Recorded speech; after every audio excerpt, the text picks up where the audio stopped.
I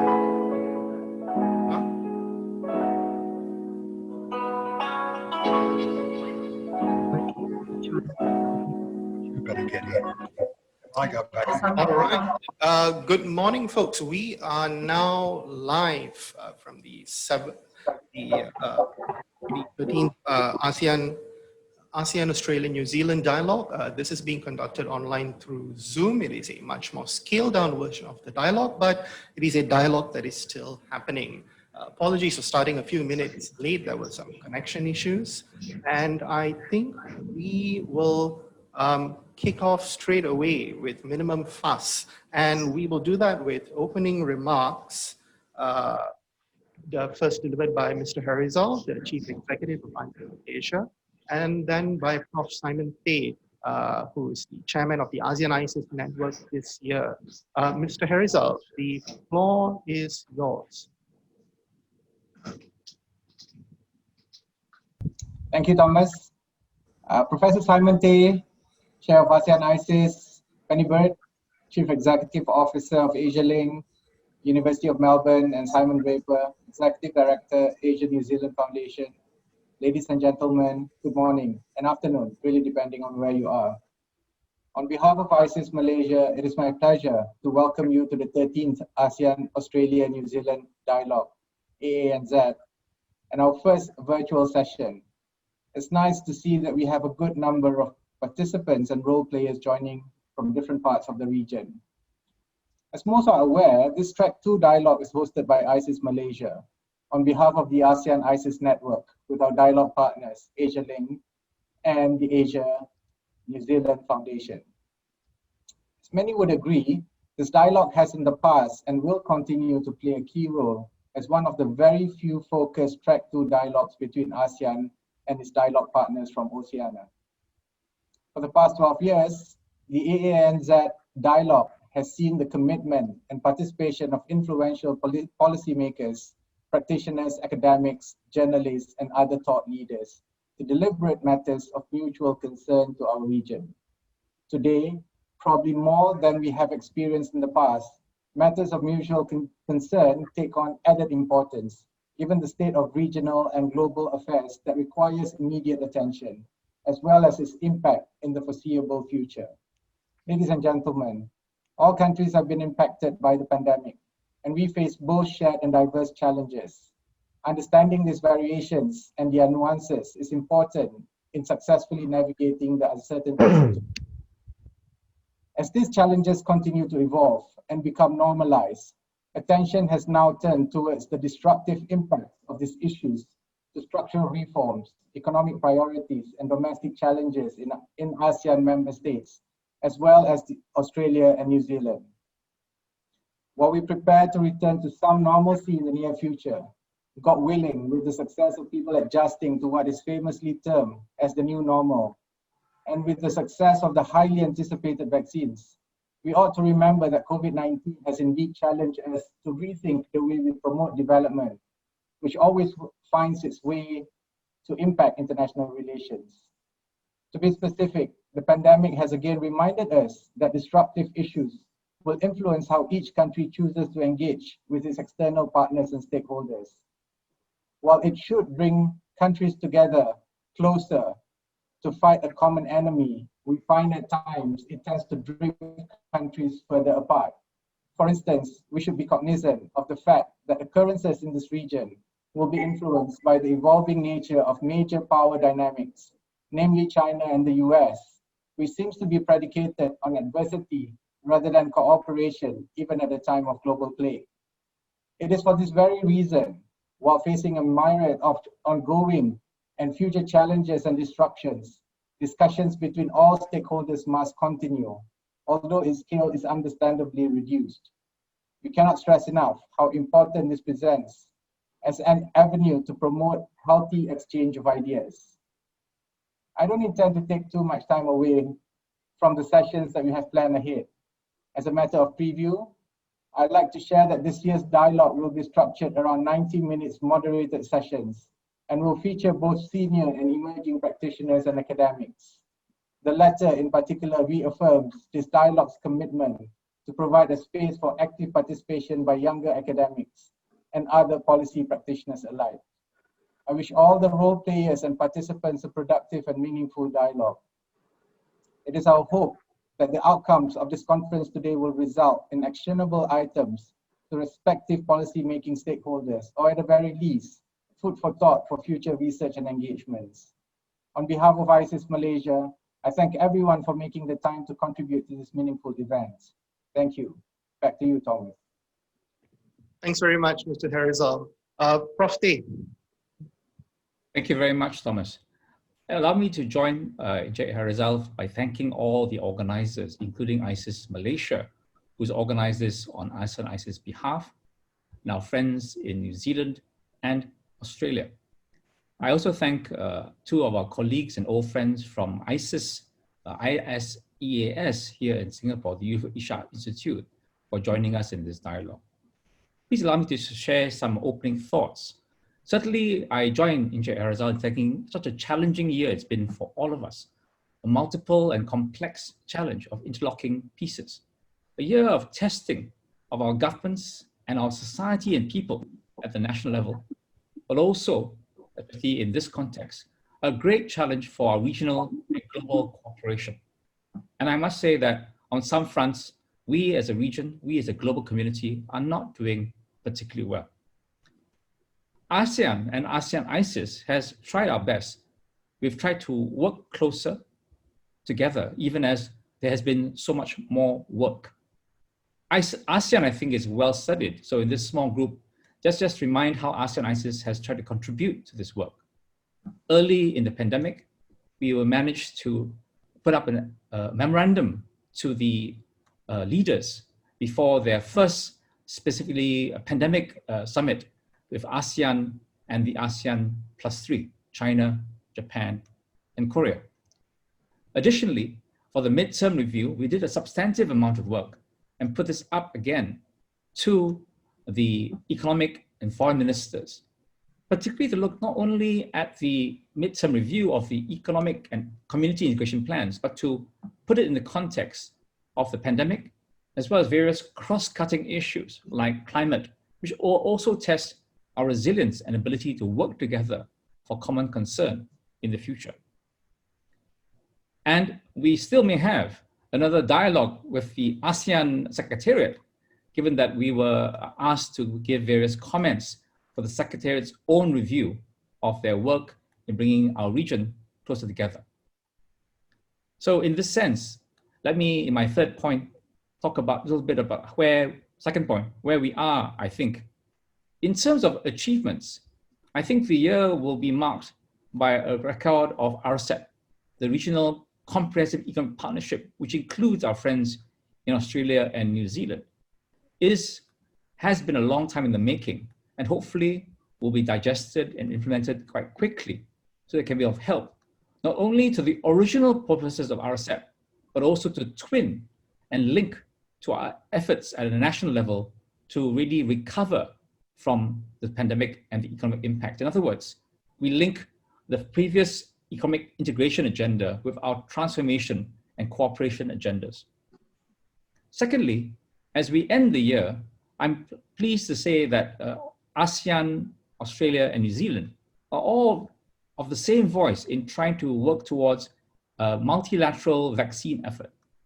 In a sense, trying to make sure there is equitable, safe, and early options to vaccinate our populations, or at least increasing numbers of them. And I think this is one example of how ASEAN can work, two examples of how ASEAN can work with Australia and New Zealand to improve things. We can't affect the world, perhaps, given the Sino-American tensions that Encik Harizal and many people have spoken about. But I think we can and do what we can. We can and must do what we can to improve our region and cooperation. Allow me to close with two more points.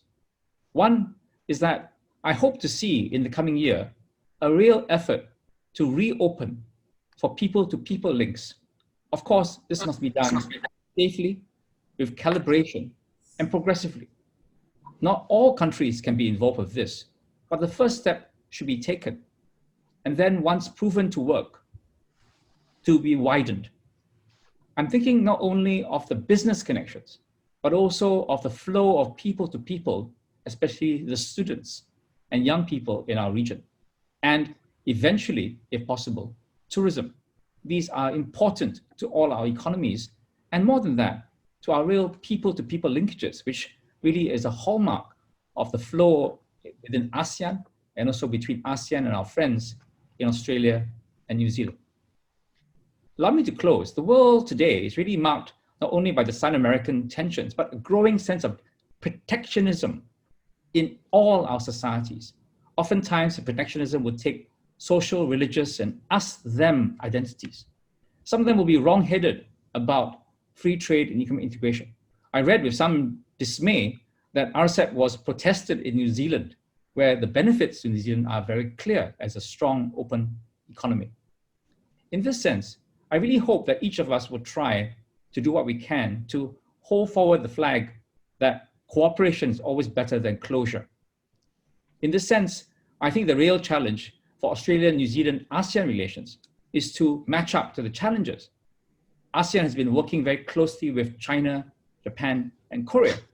Earlier this year, I voiced in an earlier webinar the hope that we could bring Australia, New Zealand into the same level of engagement as the ASEAN +3. As it has turned out, for various reasons, I don't think we're there. I don't think this is a missed opportunity though.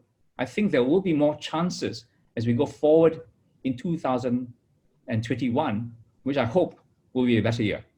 This year, I've learned that really John Donne's answer, no man is an island, should be amplified, that even no island is an island. And I think that cooperation will be key for us going forward. Thank you very much. Thank you very much, Prof. Simon. Ladies and gentlemen, we are going to move into our first session, which really features senior academics and practitioners focusing on the disruptive confluences of various events and their impact. And this will be chaired by Mr. Simon Draper, the Executive Director of the Asia-New Zealand Foundation. Simon, I think we have about 1 hour, 20 minutes. So take it away, please. Thank you. Thank you very much, Thomas. Greetings to you all. Thanks, Herizal. First time we've met. Shame it's via screen and not in KL. And Simon, always good to hear your comments as always. So my note in front of me says it's better to make eye contact than to get my actual words correct. So I'm gonna look intently at you to keep you engaged, because we've all done a few webinars this year, and keeping that energy level is going to be really important.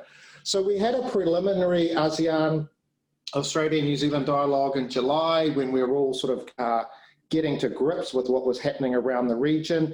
And here we are coming towards the end of the year with this dialogue, which I think is going to be really helpful in just sort of putting a bit of a full stop to this calendar year at least, and understanding what is happening with our ASEAN partners and our Australian and New Zealanders. I just want to give a quick personal thank you to Malaysia ISIS, because this is about my fourth one of these dialogues that I've participated in, and they have really improved from my perspective. And whilst this is the first virtual one, we are very committed here to keeping it as lively and engaging as the previous few have been. So the discussion we had in July, we talked about how do we build greater resilience, how do we ensure that the protectionism that Simon has talked about doesn't sort of grip us all and work against our interests? How do we re-energize that plurilateralism and multilateralism? I mean, the conclusions reading through the report of July was that there was a sense that we are not powerless in this. We know there are the great powers, but there is agency in a union. There's agency whether acting proactively or defensively together. And that's why having this broad group of ASEAN colleagues understanding where you are thinking, where your thinking's at, and working out where and if New Zealand and Australia can have a role. Where are we going to coordinate more deeply? And what are the key things that you think we need to know? So we've got a great, impressive lineup, some very familiar faces to me, but also some new faces. So from Singapore, Ms. Mo Thuzar, thank you for joining us. Good friend and the hardest working man in Thailand, I think, Dr. Titanyan. Great to see you here. Dr. Dina from Indonesia, a new face for me. John McCarthy from Australia, and Dr. Vanarith Chiang from Cambodia. Welcome to you all. I'm asked to moderate these things because I'm obsessive about time. And so I will do as Thomas instructs and have us wind up after 1 hour, 20 minutes. The way it's going to work, as agreed with the discussants, is you are going to get up to, and it's a maximum, don't feel you have to fill it, but 10 minutes on what you think your ASEAN, Australia, New Zealand counterparts need to know. I'll raise my hand when you have a couple of minutes to left of your time, and then we'll move on to the next speaker. Once these opening marks have been made, I'm then going to go to the discussants, the 6 people that I mentioned, and get them to comment on what they've heard. Once that has happened, I'll go to the Q&A functionality of Zoom and try to pick out a few questions that I think are on the mind. This is a Chatham House rule. It's a singular rule, and that rule is that there's non-attribution or identification of participants in any subsequent reporting. So with that, again, welcome to you. Looking forward to the discussion, and I pass to Mo. The floor is yours. Thank you very much, Simon. A very good morning to everyone who has connected to join in and to listen into the dialogue this morning. My special thanks, of course, go to ISIS Malaysia and to ASEAN ISIS for inviting me as a part of this dialogue, as well as, of course, to the co-organizers of this activity, Asia Link and the Asia-New Zealand Foundation. It's great to be back in discussion as a participant in the ASEAN ISIS network, albeit virtually, and what better way to start off again than to give a briefing at this dialogue to what's going on in Myanmar and link it to what I think will be important directions for Myanmar to take within the context of ASEAN and relations with dialogue partners, and of course picking up on the priorities that both the Simons highlighted, which relates to keeping up the regional efforts for resilience in responding to these unprecedented challenges of our times and asserting the agency that we have to do this. So in the next, I guess, 9 minutes or so that's left for me, I'd like to talk about Myanmar's situation and how that relates to its external relations, its regional and international alignments. And so I'll be touching on, of course, 2 important lenses through which Myanmar's foreign policy will be reflected, in my opinion. And those 2 lenses will be the COVID-19 lens as well as the Rohingya crisis.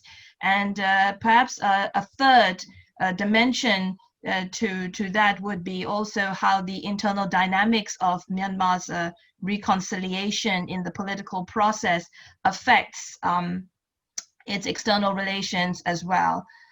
So starting, I guess, with COVID-19, I think for Myanmar, the main focus is really on getting the economy back on track, as is the case with many of us around the region and the world. But of course, it's also about getting as many of the population in Myanmar vaccinated within the government's limited reach and means. So the NLD, the National League for Democracy government, I think their initial response to the pandemic in early to mid 2020 and in the lead up to the 2020 elections just passed in November, it's been largely viewed positively, and the restrictions, the movement restrictions and so on, those measures were complied with. but the softer tone and the lack of or the gaps in enforcement post-election has drawn some comment. And communities in Myanmar are also becoming either complacent or feeling a sense of urgency in their need to come out and generate income. So there's this continuing concern that the worrying surge that happened around August, September is continuing to climb, and I think people are bracing for an even higher spike as the holiday season comes up. And of course, the health infrastructure systems in the country are currently quite stretched. So I think there's this kind of circular situation with the health security and the economic pressures, which the National League for Democracy seems to have averted politically, but there are, of course, other political pressures or concerns. And these relate to the dissatisfaction in some ethnic areas over the cancellation of voting prior to the November 2020 election, mainly citing security concerns. But there were, I think, some dissatisfaction among the ethnic nationalities that some kind of gerrymandering or some kind of political maneuvering might have gone on. So while there have not been formal complaints from political parties to this effect, perhaps with the egregious exception of the Union Solidarity Development Party, which I think is trying to take a page out of the Trump playbook. But the limited reach for campaigning for the smaller parties with lesser resources during COVID-19 has been voiced as an issue, but there have been no formal complaints from those smaller parties. But all this going on, what does it mean at the regional and at the dialogue partner level? What does it mean for Myanmar's foreign policy going forward post-election?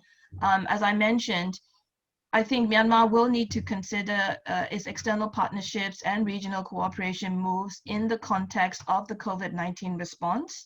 And another important consideration, as I had highlighted earlier, for Myanmar's foreign policy is the management of Rohingya repatriation.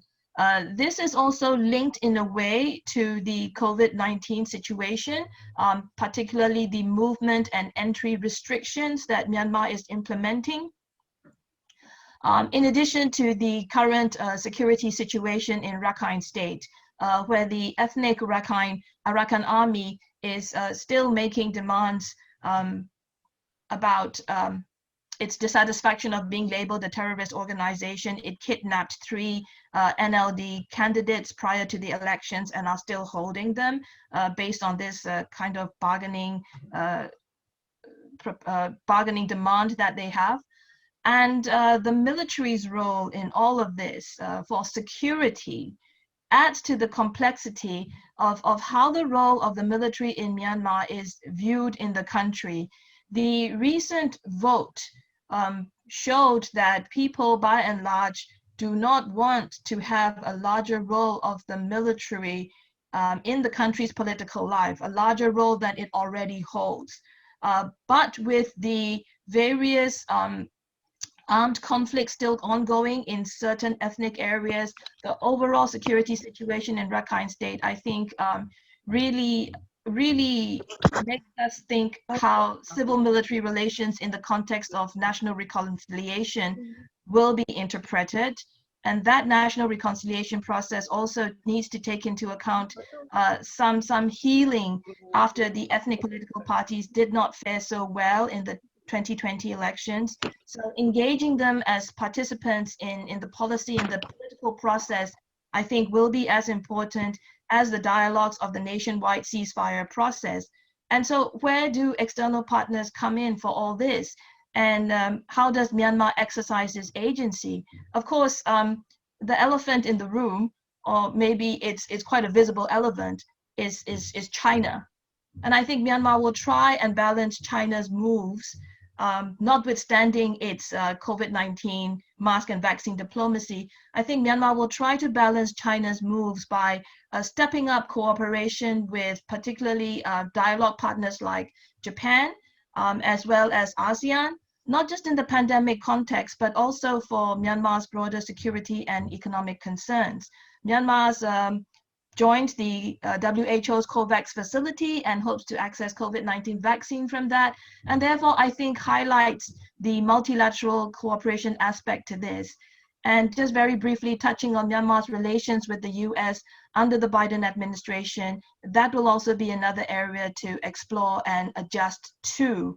I think the concern here is how will the Biden administration engage with Myanmar on its democracy and human rights platform, and how the second NLD administration engaged with the US on its domestic and security and political stability concerns. So finding a nexus for that dialogue is important.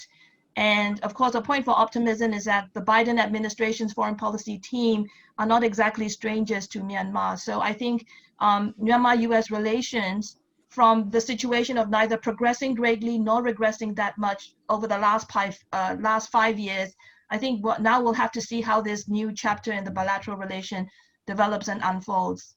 And I think where Australia and New Zealand come in, I think, is really continuing what they have done in the past. They were at the forefront of the non-Asian dialogue partners, seeking creative ways to include Myanmar or continue engaging with Myanmar in the ASEAN cooperation context.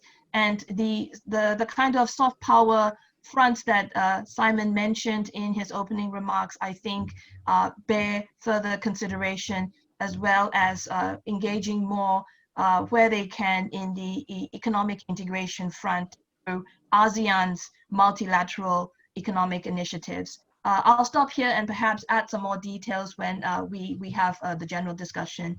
Thank you. Thank you very much, Mo. Fascinating.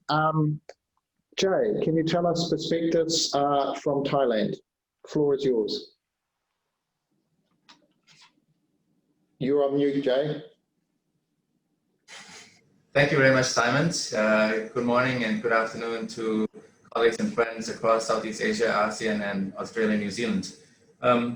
Look, to keep within the time allotment, I'll just say a few points. First, about COVID-19. Since July, since we had the last kind of dialogue, virtual dialogue, mainland Southeast Asia, the macro mainland, as I call it, has done remarkably well to coping with COVID-19 until recently.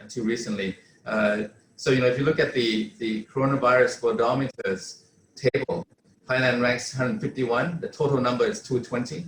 Cambodia has 0 deaths. Thailand has 60. Laos has 0 deaths. Laos number 204. Cambodia 188. Myanmar, Vietnam 169 out of 220. Myanmar has climbed up the table. And now we are a little bit jittery in Thailand because there are some infections coming across the border from workers, Thai workers in Myanmar coming back across the border. So there's a bit of anxiety and jittery now about whether we will have more spread and whether this will lead to lockdown. And as you know, there's a big dilemma for countries that have done well. There's a kind of a zero mentality. The country is more or less kind of closed, allows the internal market to operate, to function, domestic demand to be vibrant. But for Thailand now, I think the danger for Thailand is that when it's time to reopen, because it's so used to, so accustomed to being closed and enjoying the zero cases, it will have difficulty reopening eventually. And now, after 6 months since the last time we talked, the sub-region, this is a sub-region of 250 million people, CLMTV, Cambodia, Laos, Myanmar, Thailand, Vietnam, has done remarkably well. I think probably the best sub-region in the world, best region in the world, if you will. But now the big question mark now is Myanmar. And Myanmar is getting some infections from the other side, South Asia, across. So, the jury is out. We're a little bit shaky, a little bit, the confidence has been shaken a bit with the recent infections coming across the border. That having been said, I would say for Thailand, just following up on Mo's remarks, seems like Thailand is going in different, opposite directions, certainly different. I mean, we have, a kind of a royalist military regime now being challenged by student-led protesters in the streets. This is something that's just phenomenal and profound. It's taken 2 decades to see what Thailand is fighting about internally. This is not a crisis of democracy now. We've always thought about a crisis of democracy, having elections overturned, protests, yellows and reds, all these colors. But now it's turned out to be a crisis of the monarchy, where the monarchy should be placed within the political system, political context, the constitutional framework, and the student-led protests are challenging this monarchy-centered political system. So you're seeing that, on the one hand, COVID-19 almost impervious to COVID-19. Thailand has done very well, and credit goes to the health professionals, the healthcare industry, and the government for delegating, authorizing healthcare workers and health professionals. But this allows domestic politics to resume, domestic political conflict to resume. And we're seeing now not colors, but generations, people in the under 40s, Gen Y, millennials, Gen Z, they are reclaiming a future that they feel they've lost to the squabbling that we've seen over the last 2 decades. So this is very existential for Thailand. This means that for Thai foreign policy, foreign policy projection, it will be minimalist. Thailand will not be taking major initiatives, even though it can't. It's just same story of punching below the weight and underperforming, underwhelming, even though it has done very well on COVID-19 management and mitigation and prevention. So, Thailand itself very much conflicted. Moving on to mainland Southeast Asia, I think now mainland Southeast Asia, building on the Trump administration's U.S. Mekong partnership, this is something to counter, China's Lower Mekong cooperation. We're seeing also more movements from Japan, South Korea. This is something I think Australia and New Zealand have a lot of space to work with. If the Biden administration, all they have to do is just to keep the eye on the ball. I think this is one area where Trump and Biden do not differ much. The Trump administration followed through with the Obama's Lower Mekong initiative and upgraded it to the U.S. Mekong partnership. And now if Biden can build on that, I think that's a lot of space to work with. The Mekong region now, the Mekong mainland has become an ASEAN priority. Thanks to Vietnam's chairmanship this year, I think it's been elevated on the ASEAN agenda. ASEAN, as you know, is broader, but the Mekong region itself, I think, has become a kind of agenda item itself. As a last point, the US-China with the Biden election, President-elect Biden will be very different than outgoing President Trump. President Trump never talked about human rights and democracy, never. Secretary Pompeo mentioned a few times here, there, but the Biden administration, to me, the key question will be to what extent it will be more like Obama and to what extent it will reject the Trump agenda. And if Biden can be something in between, readopting some of the values, democratic values that we saw under Obama, human rights, democracy, elections, and democratic institutions. And Obama was heavily invested in that. He also favored female leadership. He was invested with Yingluck Shinawatra in Thailand and Aung San Suu Kyi in Myanmar. So I think Biden, from the team around him, it looks like we will see some of that returning, the emphasis on human rights and democracy. And this is consequential because the Biden administration will be tougher on Thailand, the royalist military regime, Cambodia, the Hun Sen regime, and also Myanmar, the military side of it, and also the Rohingya situation. So in Laos and Vietnam and all the other regimes that have crept into authoritarianism, I think we can expect more voice, more attention from the Biden administration. And this is consequential for the broader region because human rights and democracy is back, democratic values back. There will be a recalibration of values and interests.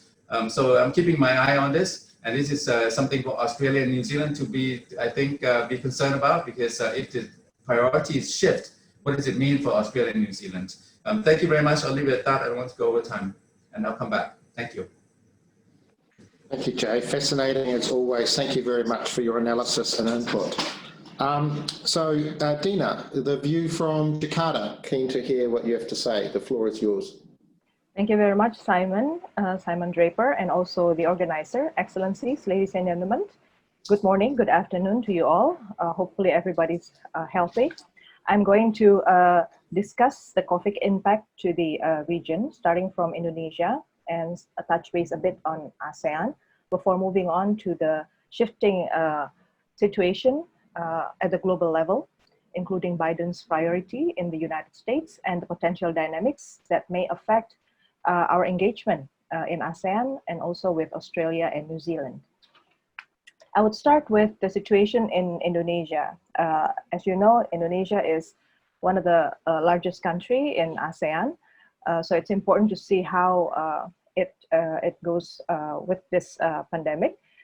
In general, the economic growth in the third quarter has been pretty good. It's still contracted, minus 3.29, but not as big as the second quarter, which reached down to minus 5.3.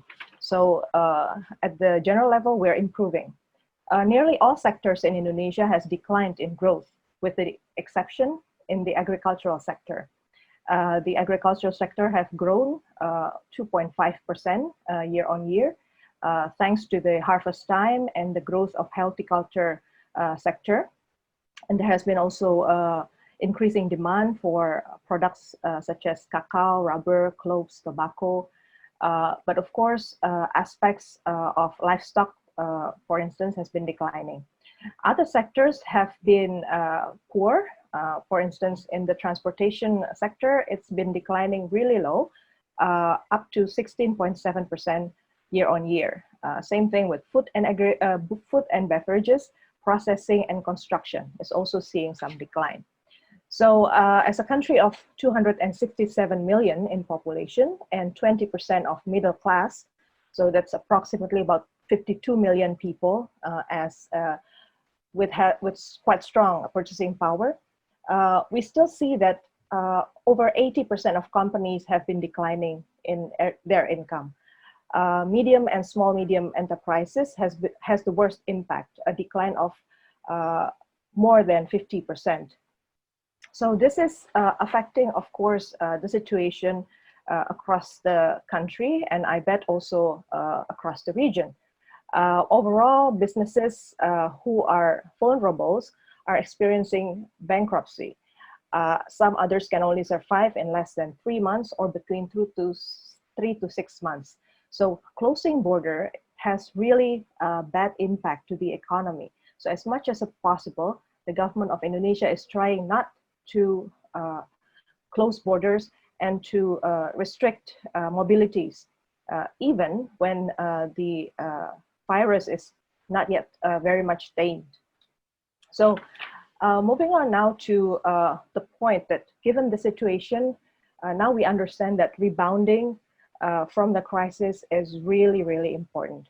And there are two issues, at least, that I think is critical to be discussed here. First one is the vaccine and access to vaccine, opening of people's mobility, including between borders of country. And second, I also see, this is my personal view, not speaking on behalf of the government of whatsoever, is I see the trend of aggressive selling of products in ASEAN as well as in Indo-Pacific in general. As bad as the economy is, the one with the purchasing power is still located in the region. So we have to start discussing on how to share this purchasing power to rebound the economies, not just of the region, but also of the rest of the world. And the last but not least is the tendency for interventionist foreign policy for some of the countries in the world. So how countries in the region adapt to all of this? I'll start with ASEAN. So Indonesia worked very diligently through ASEAN to make sure that commitments of ASEAN member states is connected. to rebound from the crisis and to deal with the pandemic. We've seen that there are a lot of ASEAN +3 based cooperation to do information sharing, sharing of best practices, research, protection of citizens, including issues that are very close to human rights, such as preventing discrimination and stigmatization following the pandemic. So inclusive response is basically what Indonesia is calling for, and I think shared as well by other ASEAN member states.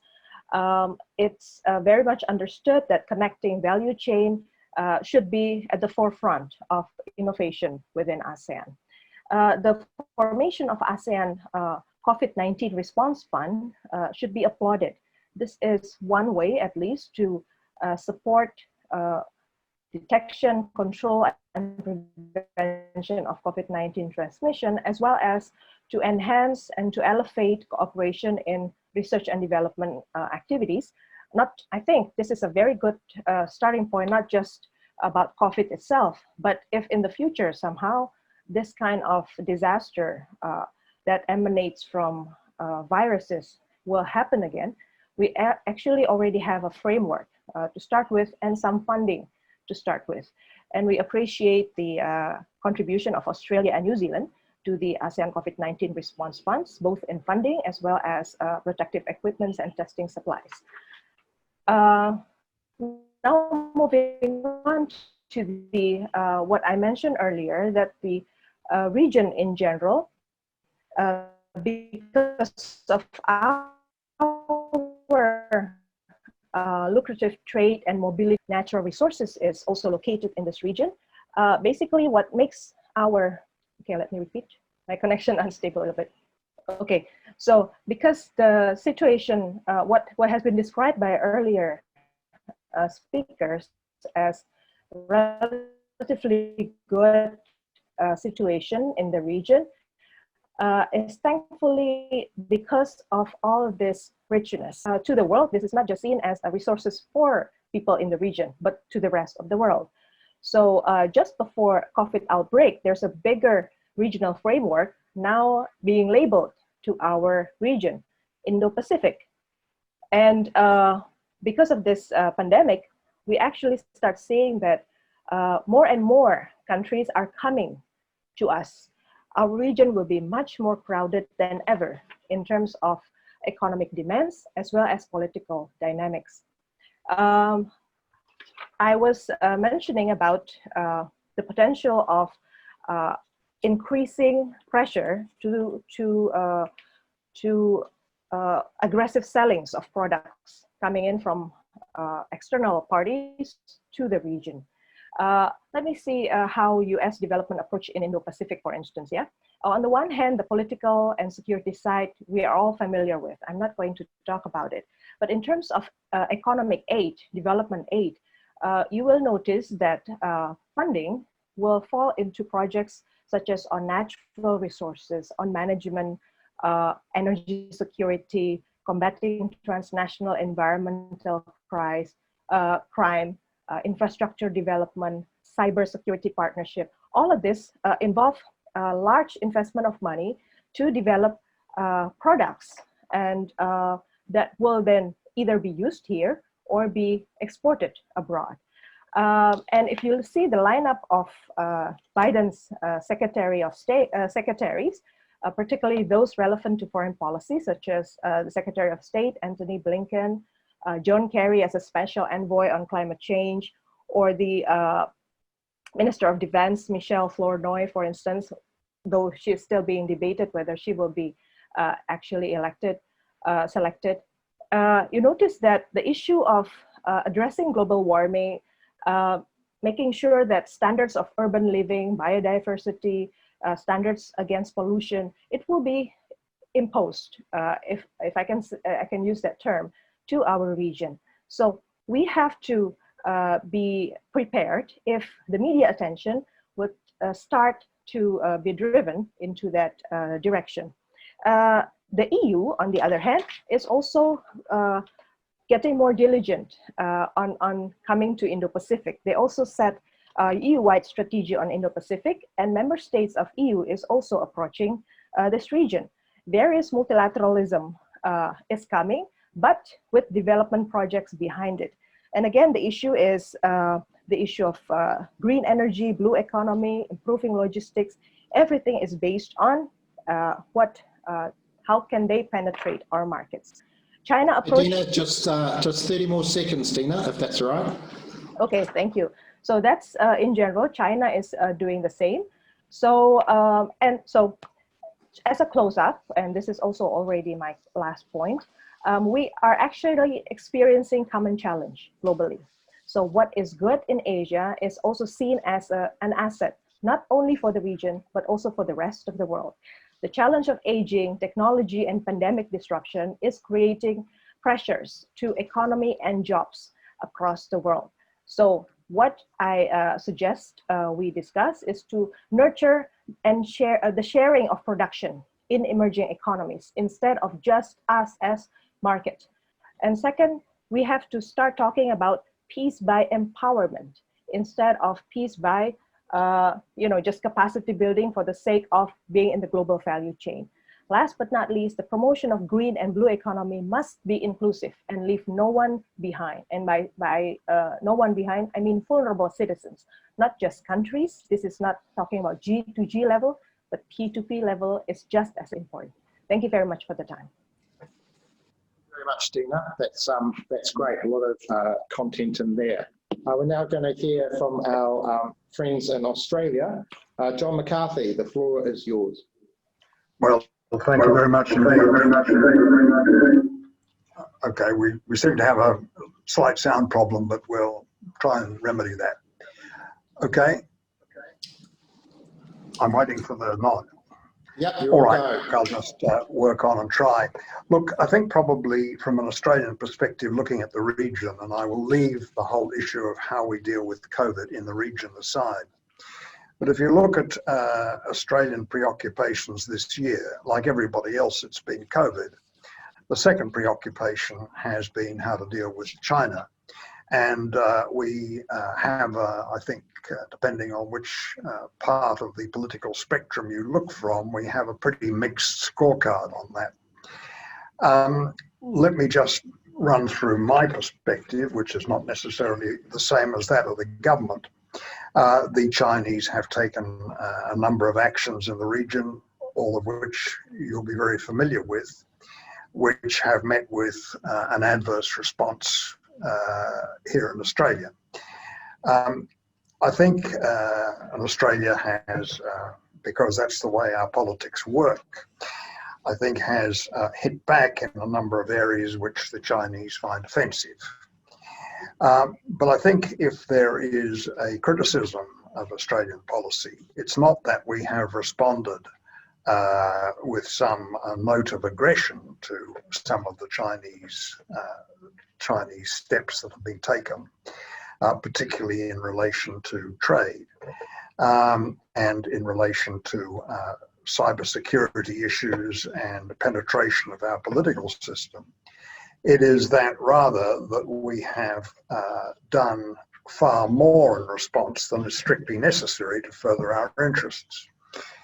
And I think the argument of those that try and bring a certain amount of balance to Australian policy is that certainly it is in the Australian interest to be firm on issues to do with the South China Sea, to be firm on really any issues that have to do with our defence. But it is not strictly necessary to criticise the Chinese on a whole host of other issues.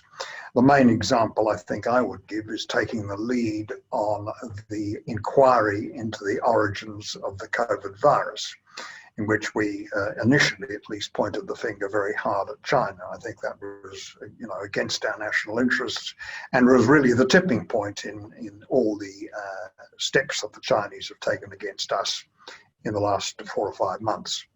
What we have to do now, I think, and there's no easy solution because we've dug ourselves very far in and the Chinese have also dug themselves a long way in.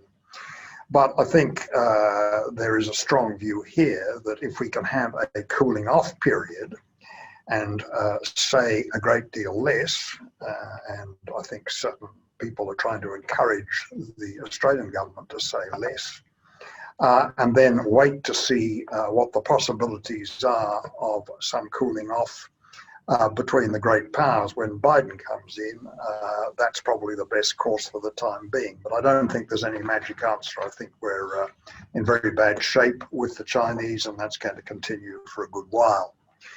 Now, I suppose the third preoccupation amongst those that are, interested in foreign policy is what Biden is going to do when he comes in. And, there are different perspectives on this, but there seem to be two views that are coming out, or one view with two elements in it. The first is that Biden is going to hold very firm on where they see American national interests at stake in relation to China, and I'd say that is particularly in the security area. However, if you look at the writings of a number of people who are now working for Biden or are likely to influence the Democrat foreign policy, who are not yet least and don't yet at least have a place in the administration, there is a fairly strong current that certainly the United States has to, can contain or constrain or stand up to China first. Secondly, it's got to compete with China where its interests so dictate, particularly on trade questions, and competing for influence in the rest of the world.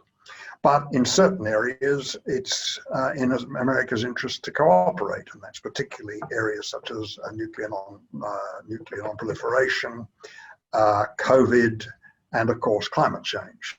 Now the question is, if there is an element of cooperation that takes place between China and the United States, can that spill over into a more positive bilateral relationship? And I think the jury's still out on that. From an Australian perspective, I'm personally somewhat concerned that the emphasis seems to be more on the sort of backgrounding that's coming out of the government than in specific statements. Seems to be on the need for the region and our allies to continue to stand up to China, rather than messages going to the United States which should essentially say, well, yes, stand up to China, but if there are opportunities for reconciliation which will benefit both the United States and the rest of the region, we, Australia, would encourage that. Now, that's not a message that we're seeing coming out yet. But clearly there's a lot of watching and waiting going on in Canberra. There has been an initiative by which Morrison has gone up to Japan, talked to Suga, in terms of common approaches to the United States. It's not entirely clear what those common approaches are, but one common approach, I think, because this is certainly coming out of Japan and to some degree here, is that we hope that the Biden administration will put a lot more diplomatic heft into its relations with Southeast Asia rather than its traditional inclination to put stress on Northeast Asia. And I think it is our view that we need to do a great deal more in that area. Now, of course, when you talk about United States relations with Southeast Asia, as Titinan has mentioned, there are various elements in that. First of all, clearly the United States has a strategic interest in Southeast Asia, seeing things their way, or at least not seeing things too much the Chinese way. And they'll have to play their cards carefully, I think, on strategic issues there. They also have a need to put more economic heft into Southeast Asia than they have over the last 4 years. And here the TPP, or the lack of a TPP involving the United States, is something that we hope will be overcome, but we're not necessarily particularly optimistic, and it's certainly going to take Biden time if he's going to be able to do it. But that is, an important aspect of what we would like to see the United States doing. So, you know, I think the jury's still out. We'll have to wait and see what happens. But the other question, of course, is this tension between the importance that the United States attaches to Southeast Asia in security or strategic terms, and the governance issues which might impact on the way the United States government or new United States administration carries out its policies. Bear in mind that you have a number, you know, for example, Samantha Powell, but others as well, who have a strong human rights influence in the way they look at policy. And that's going to make some impact on the Biden administration. It can't be ignored, I don't think. So we'll have to see on all that. What should Australia be doing? Well, I think they're beginning to understand that, you know, Southeast Asia is crucial for both our strategic interests and the United States strategic interests. Because, you know, it's all very well for the United States, for Australia to push new minilateral agreements or pacts or groupings, such as, for example, the Quad, or increasingly, to my dismay, increasing policy emphasis on the Anglosphere, the Five Eyes. It's fine for intelligence if that's what they want to do, but it shouldn't be a policy instrument. And I think there's a little bit too much emphasis, but I think we're beginning to understand that really, if there is a competition for influence between China and the United States, with Australia, because of our alliance relationships and because of the tendency of this government leaning very, very firmly towards the United States, if there is going to be that competition for influence in the region, it's going to be played out to a very significant degree in Southeast Asia. So how do we deal with the Southeast Asians? Well, certainly, first of all, understanding the primacy of ASEAN. I think the diplomats understand that. I'm not entirely sure that the politicians do, but certainly I think we understand. 30 more seconds, John. 30 more seconds. That's the first point, I think. And the second point is that in terms of the sorts of messages we try and send to ASEAN and the actions we take in relation to ASEAN, the emphasis should be on building ASEAN resilience to deal with the pressures that it is having to deal with from both China and, for that matter, the United States, rather than seeking to bolster ASEAN's own sense of resolution to counter China. And I think there's a very big difference between the two. And I'm not entirely sure that that's fully understood in Australia. No, and if there's a message that some of us would like to send, it is again building ASEAN's resilience so it itself can decide and be more effective in dealing with the pressures in its own way. Okay, that's probably enough from me, I think. Thank you. Great. Thanks very much, John. Always interesting to hear your thoughts. For the 105 participants who are watching on this, just to follow up on Thomas's message to you all, if you have questions that you would like to put to these panelists, now is the time you should be starting to type them up and we will go through them. We now pass to our last speaker, Vanna Reith, the view from Cambodia. Very keen to hear what you have to say from Cambodia. The floor is yours. Thanks, John. Thank you, Mr. Chair, and thank you, the co-organizer, for having me. Let me start with domestic politics, COVID-19 first, and then foreign policy later. So, Cambodia's, this morning, we have 348 cases, recover 306, so about 88% recovery rate. But the problem that we are facing now is the first community transmission started November 28. So now 32 cases have been found in connection with the first community case that Cambodia encountered. Massive tests have been carried out. It's ongoing now. More than 11,000 tests have been done. And each day, I think about 2,000 tests have been carried out. So this is the kind of serious situation for the first time in Cambodia in almost a year of COVID outbreak, that Cambodia is the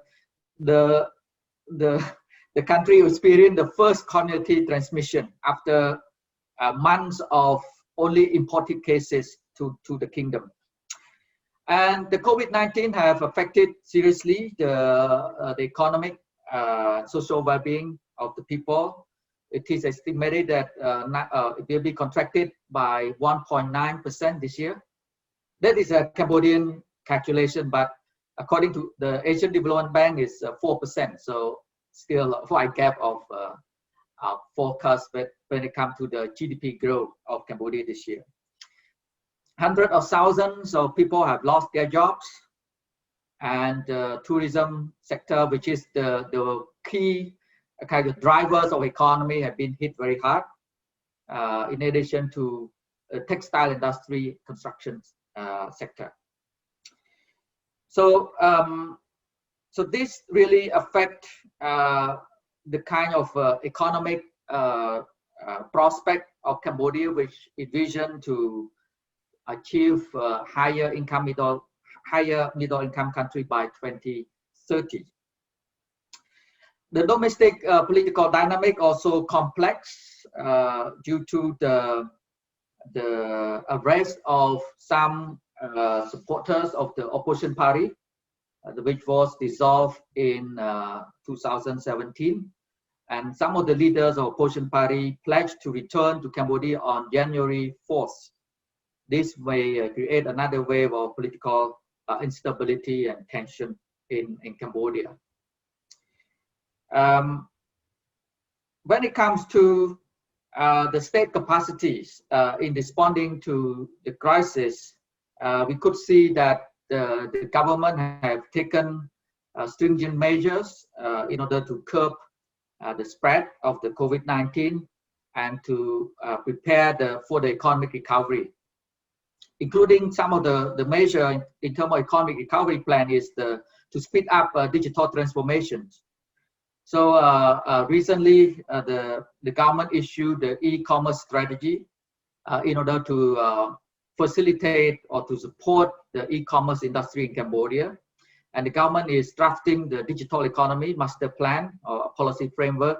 Hopefully it will be issued by the end of this year or early next year. And also the digital government strategy.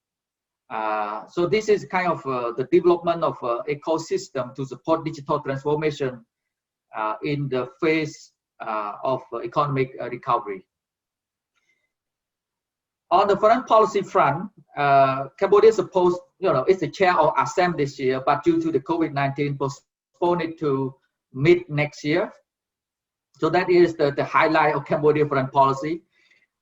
Been occupied with hosting ASEAN Asia-Europe Summit next year. In the next few days, 2 more days, Cambodia will host the ACMEC Summit. So this is kind of biannual summit. Expected to issue the Phnom Penh Declaration to emphasize on the post-economic recovery, post-COVID-19 economic recovery. So ACMEC, I would like to stress here, is the most important mechanism in the Sub-Mekong region. From the Cambodian point of view, this is a homegrown initiative that can neutralize or mitigate the risk stemming from geopolitical rivalry, especially between the US and China. And Cambodia put faith in ACMEC and will contribute more to ACMEC. And there's a proposal to create a secretariat for ACMEC. If it happens, it will be the first regional mechanism that have a secretariat similar to ASEAN or the Mekong River Commission. Let's see in the next few days whether we have consensus on forming a secretariat for ACMEC. I just would like to note that Langchang Mekong mechanism, China also proposed establishing secretariat, but there's no consensus. Vietnam is not supportive of that, so it did not move up. But now ACMEC, so I think institutional building of ACMEC, I could see more coordinated and more political kind of will and commitment to strengthen the institution of ACMEC. So of course, depend on the leadership of Thailand as well, because the domestic politics in Thailand, so we don't know the regional role of Thailand in this regard. in promoting ACMEX. But I think Cambodian very supportive of ACMEX. So down the road, mid next year, we'll chair of ASEAN, and the focus of Cambodian chairmanship of ASEAN is to promote multilateralism. So Cambodia, similar to other Southeast Asian countries, strongly believe in promoting open, inclusive, multilateral system. So that is kind of the core pillars of Cambodian foreign policy in the past few years. That the Cambodian leaders really emphasize multilateralism at various multilateral platforms. 2022, Cambodia will be the chair of ASEAN, and I think that the focus of Cambodia would be, wait for the result and outcome of chairmanship of Brunei next year, which tend to focus on social, cultural pillar, and Cambodia perhaps will focus more on economic pillar of ASEAN, especially when it comes to the implementation of the regional comprehensive economic partnership, because this is the key achievement of Cambodian chairmanship in 2012, which have a declaration on the starting of the negotiation of RCEP. So this is kind of a Cambodian contribution to the regional economy is RCEP. Although at 2012, Cambodia was criticized because of the South China Sea, or accused of the South China Sea, but the achievement of Cambodia chairmanship at that time is the RCEP and the global dialogue of ASEAN. So at that time, Cambodian chair have convened the global dialogue of ASEAN to connect ASEAN with the other global institutions, including the UN, World Bank, IMF, ADB, and others. So down the road, 2012, I think Cambodia, after the ASEAN summit, is ready to host ASEAN, which the focus on economic cooperation and integration, especially on RCEP. And to conclude, Mo mentioned earlier about agency. I think Cambodia, similar to other Southeast Asian countries, also has agency. But of course, it has been constrained due to the lack of a strategic partnership. So far, Cambodia have only two strategic partners, China and Japan. So we need the Cambodia need to have more strategic partners. So the more partner they have, the more capacity they could exercise in terms of agency. So that is a challenge Cambodia is facing within the context of the crisis from COVID and the economic sanction by European Union and the United States. Cambodia need to expand more strategic partnership in order to exercise better its agency. So thank you very much. Thanks everyone.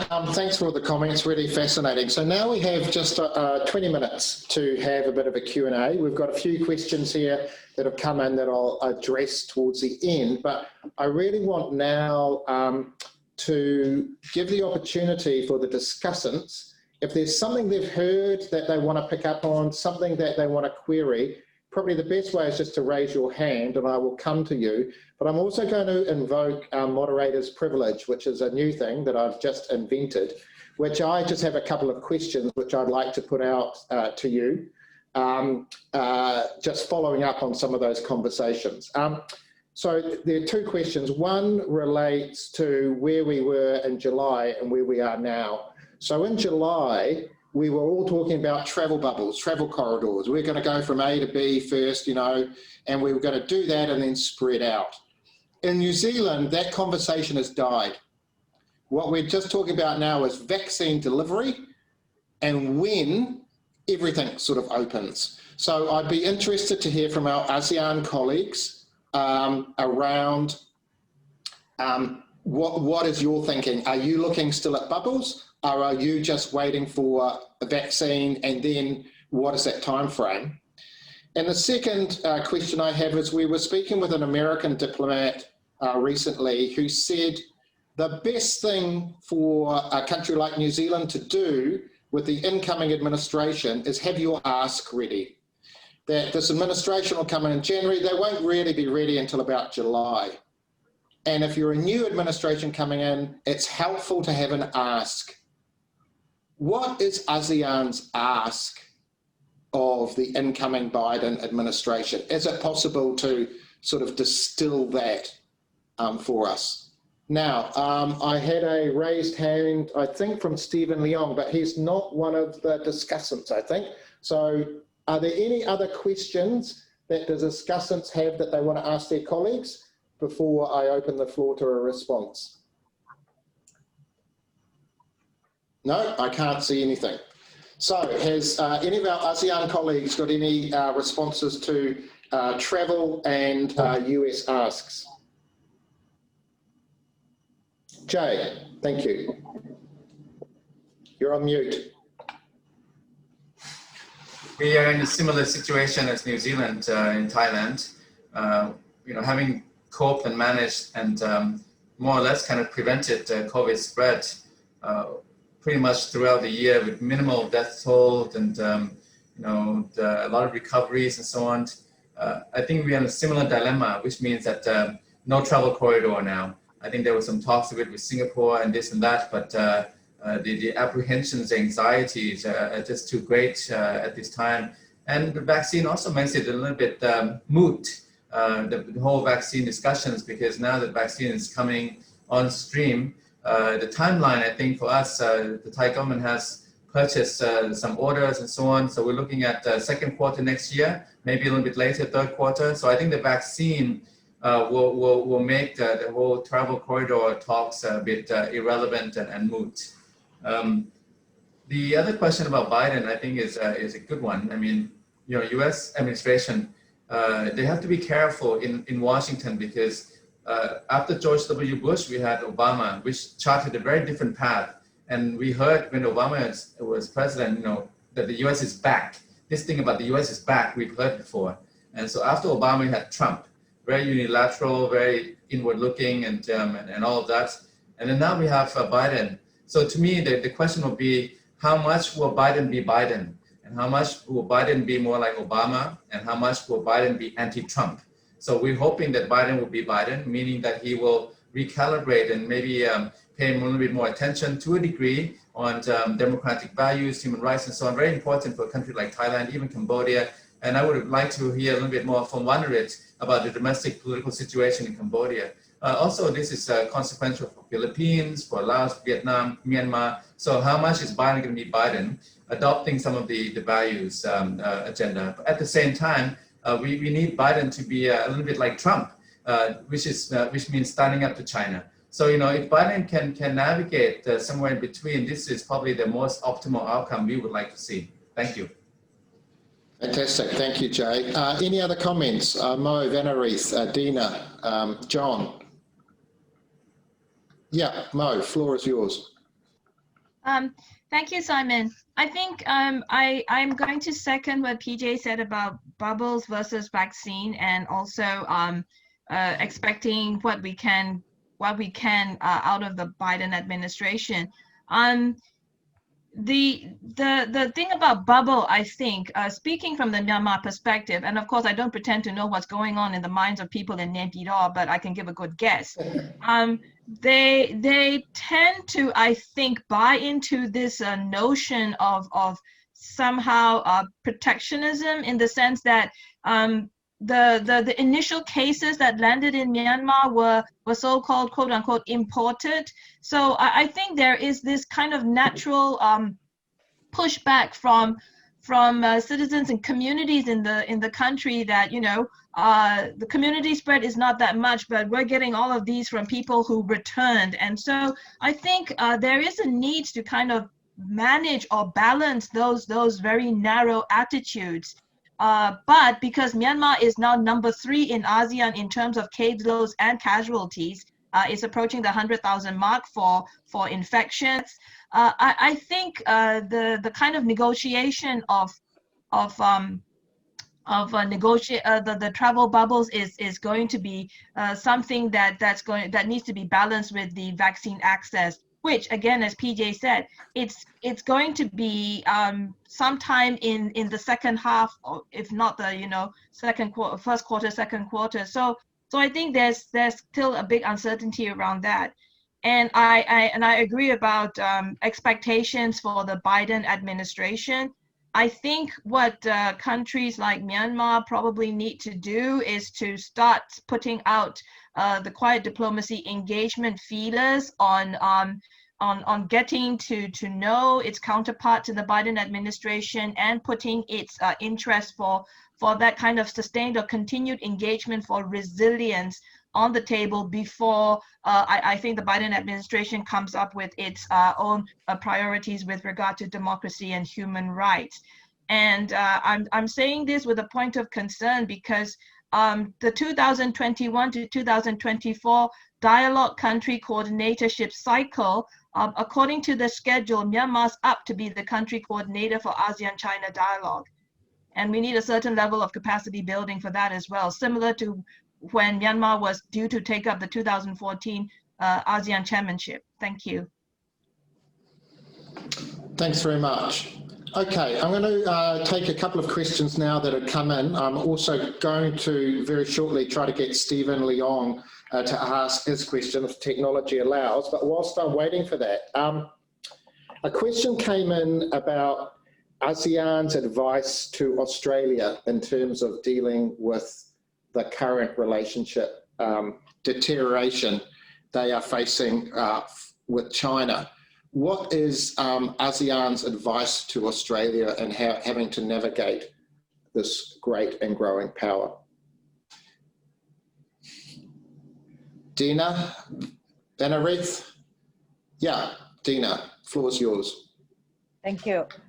I think the problem is a problem if you just take it at the government to government level, because sensitivity is very clear. But if you take it at the practical level, it's very hard for Australia to just leave behind all the cooperation it has developed with China in terms of trade, in terms of investment, that so far has sustained it when Trump decided not to engage Australia the way it used to be.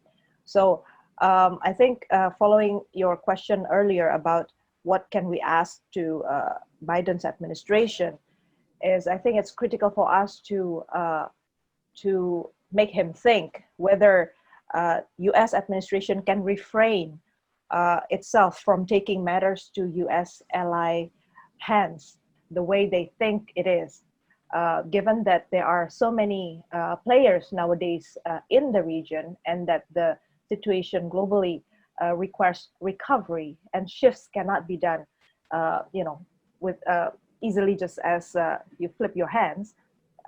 You do require some nurturing, some dialogue, some kind of people-to-people mindset as well, rather than just government-to-government sensitivity of how you can pressure those who annoy you. I think that's it. Thank you. Thank you. Any other comments from the panelists on that? Could I just make a comment on that, do you think, Simon? Yeah, Look, please. One of the issues in Australia is not only the views of the government, but it's the media over the last 2 years has gone through a major shift in Australia. And that is particularly because of the dominance of News Corporation. This is talked about almost as if it's a myth, but it's true. And that has over a period impacted on popular opinions on China.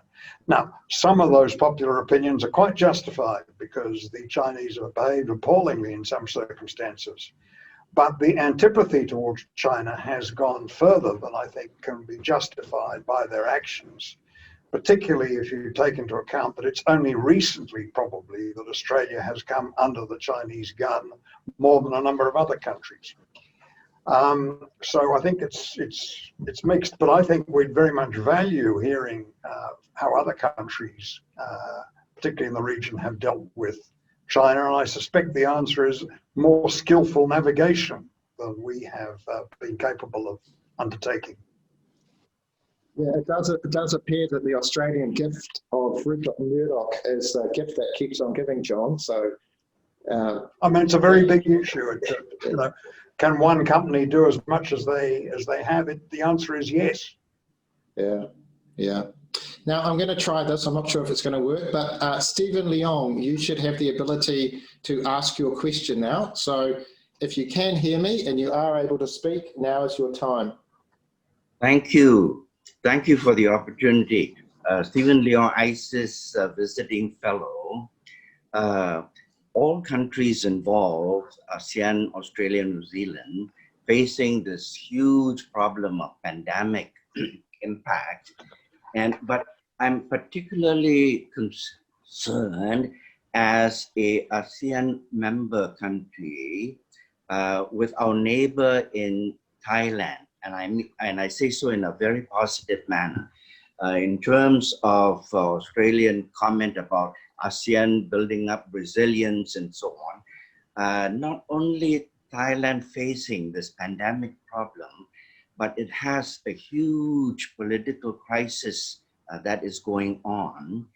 And as Professor Titinan has said, that it's a new image in terms of the protesters, the youth coming into the picture, and at the same time, the role of the royalty. I was hoping to see that on the part of the royalty that somehow, and the political government would be able to make some kind of a reforms to meet halfway. But from what I see, recent reports about the royalty expanding political power, including a unit of armed forces under the personal command of the king. I wonder how Professor Titinan sees how things could fold out as the situation continues here. Thank you. Thank you very much. Well, I think that is a question that, Jay, if you're prepared to respond to. Well, I don't want to go into great depth about the Thai domestic political situation because this is a broader discussion. I'll just say that, you know, I don't want to alarm, excite, or bore you with all the details, but we're having an existential crisis that has been ongoing for 20 years, and you can even say much longer. And it's coming to kind of a showdown, a culmination, a reckoning. So we will see how it goes, I think, in the next 6 months up to 3 years, maybe a little bit more. But I would say, relevant to our discussion, what this will mean for Thailand, let's say the US, for example, under Biden, they will have a lot more to say about the pro-democracy movement in Thailand led by the young people. And also for Thailand's projection in the region, you know, we've been, I think Thailand has shown a lot less leadership than it could have over the last even 2 decades. It's been very spotty, and you know, it's consumed and preoccupied by these domestic dynamics and domestic situation. So what this means as a major country in ASEAN, don't expect a lot out of Bangkok. I'm very sorry to say that. Thank you. Thanks very much. I want to take another question I've got here from the Q&A. Titinan was clever enough recently when we were having a dialogue to take myself and a number of our team up to the border where we stood in Thailand, but we looked towards Myanmar and Cambodia and looked at the Mekong River. And one of the questions that has come in here is that there's a sense out there that there hasn't been a desire to sort of internationalize the Mekong too much. But as you all know, there is a long list of acronyms that are dealing with the Mekong or are involved in some way. So the question to those countries that are engaged in the Mekong, you know, is there a sense that outside international engagement on it is a useful thing? Or is it, Titinan spoke a bit of an opportunity, I think, around Australia and New Zealand. So quite keen to hear from others. Vanarith, you put your hand up, please. Thank you. I think we need to take note the role of New Zealand Foundation in engaging the Mekong. It was the first for external partner that really engage in the Mekong, and we, you know, the Mekong Institute created in Khon Kaen, yeah, also with strong support from New Zealand. So, you know, this is the importance of external engagement and support with regards to the development of the Mekong River and the Mekong region in general. So I think similar to ASEAN, the Mekong country have this mindset of open regional cooperation. So we welcome all the partners who are constructively engaged in these regions. And we also cautious of geopolitical rivalry. That's why I think now there's a kind of political momentum to support ACMEX, because they believe that ACMEX is the mechanism that can connect others and help the Mekong country to have this strategic autonomy, right? So they are planning to have their own fund, for instance, the ACMEX fund with initial funding of 500 million. It's not bad. And then maybe they can raise more funds to support the development program of the Mekong. So yes, my answer is yes. External partners are warmly welcome to the Mekong region. Thank you. Thank you. Any other discussant want to make a comment on that? Yeah, Dina, floor is yours. Thank you. I think what, to some extent, ACMEC is an exemplary of how member states of ASEAN try to make meaningful results of whatever it is that they have engaged with in diplomacy. So I have a little concern there that it becomes much more institutionalized, that this is even a much sheer example that ASEAN is not quite relevant to member states, that member states have to develop their own vehicles to reach what they, to be more relevant to their people. So I'm also thinking about, for instance, coastal countries where issues of maritime security and also fishery sector is not quite getting to the mainstream of ASEAN, while it's actually very critical for member states. So to some extent, this is a very good moment for ASEAN to consider this really seriously. Do we have to have 10 member states all agree on something just because it's, you know, it has direct consequences about where they live? Or we can actually understand it's a priority for some member states, then everybody else who without geographic proximity can also support it. So ASEAN, the Mekong cooperation, why can't it be in ASEAN cooperation? Same thing with issues on maritime and fishery sector. Even though you don't have coastal areas, why don't you support if this issue is being brought up in ASEAN? Thank you. Thanks very much. Any other commentary on that? A couple of other questions that have come in. One just, it sort of builds a little bit, I think, on what Dina was just finishing with. It was, you know, I think this is a perennial question, so you may roll your eyes and we might not get an answer to it, but it's, you know, how can you have ASEAN centrality when you don't have unity? A question from one of the participants today. Any thoughts on that? It's not an area I profess to have any expertise. But as Dina was saying, it seems to be that there are some issues that even if you don't necessarily have skin in the game, coastal states or whatever, you can still make a useful contribution. Any thoughts? I'm putting silence as being, oh, Jade, question, thanks. Well, this is a sensitive issue, of course, and I responded to Rizal, who posed the question that, you know, another way, this question has become timeless. How can you have centrality without unity?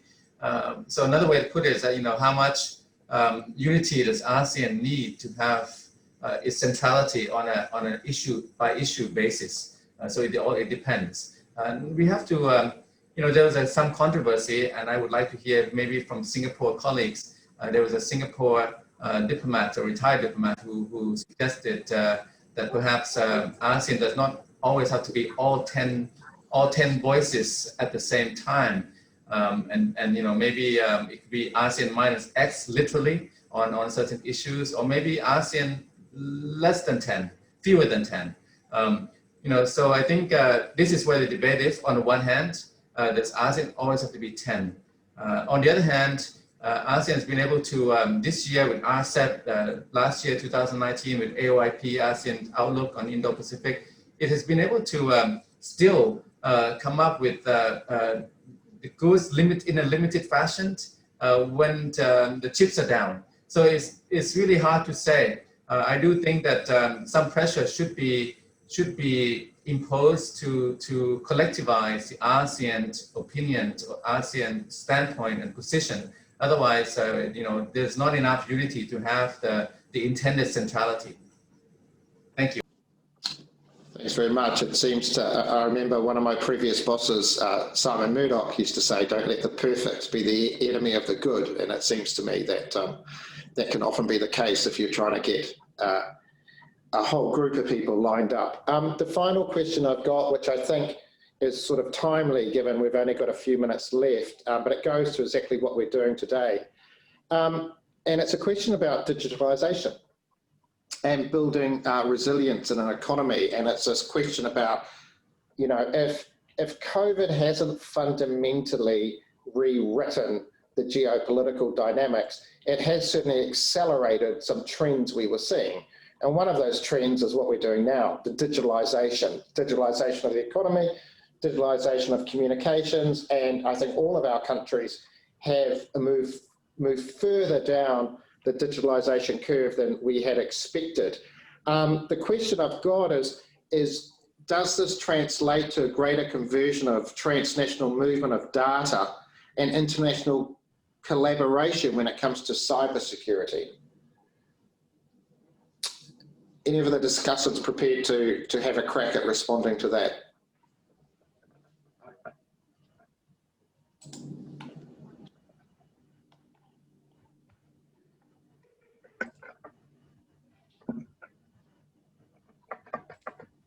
Okay, I don't hear an answer to that, so I'm going to propose one from a New Zealand perspective. It does seem to me that that issue of cyber and security is going to become even more prominent in the discussions that we tend to have.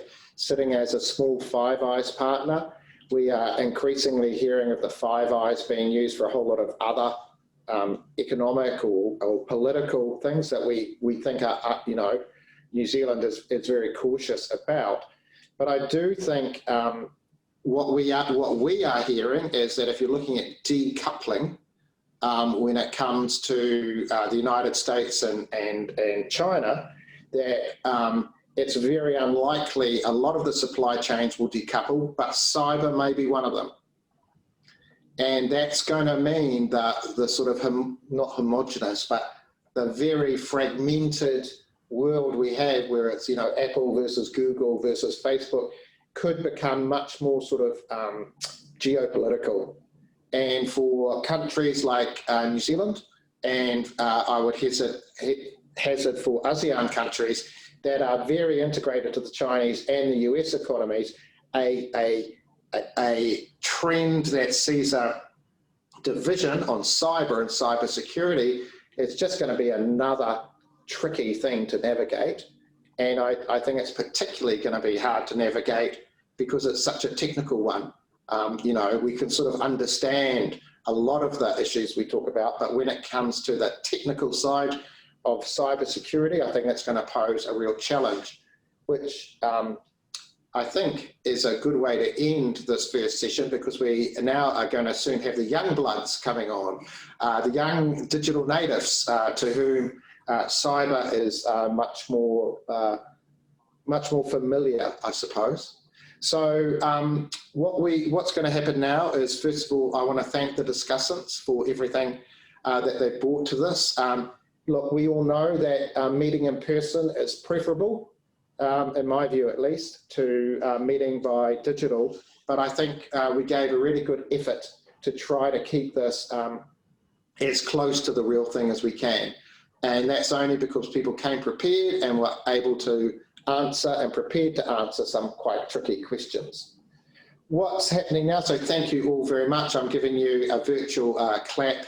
And now I also want to, unless Thomas has something to add, I think the idea now is we pause for about 15 minutes, 10 minutes. And my good friend Penny Burt is going to lead the youthful part of this interaction now.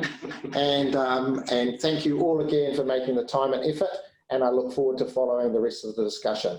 With that, Thomas, I pass back to you. Thank you so much, Simon. And thank you to all our panelists as well as to our attendees. And there are a couple of questions that we were not able to get to, and our apologies for that. Look, we have a 10-minute break, so 10 minutes sharp. And in case we're gonna miss some of you for the second session, I just want to make a quick announcement that by the end of the week, we will be uploading the video of this conference on the event website, and we will queue all of you on that accordingly through our social media channel. With that, folks, there's a 10-minute break. Have a good one, and we will be back. Cheers. Thank you.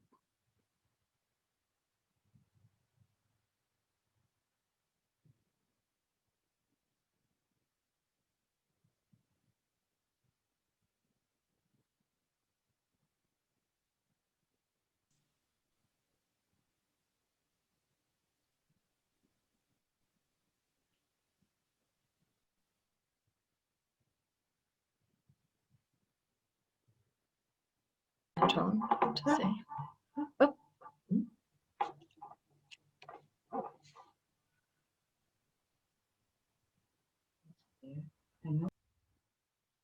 Okay, ladies and gentlemen, it is just a minute till 11:55 here in Kuala Lumpur, and we are about to start the second session, which features our younger and hopefully more tech-savvy participants, but we'll see whether that's the case. Aris, hi, I see you. Can you just test your audio? Hi, good morning, everyone. Hi, morning. The video is a little bit spotty from where I'm video is a little bit spotty from where I'm at, but your audio comes across fine. So that's good. In any case, Penny, shall I turn it over? Okay.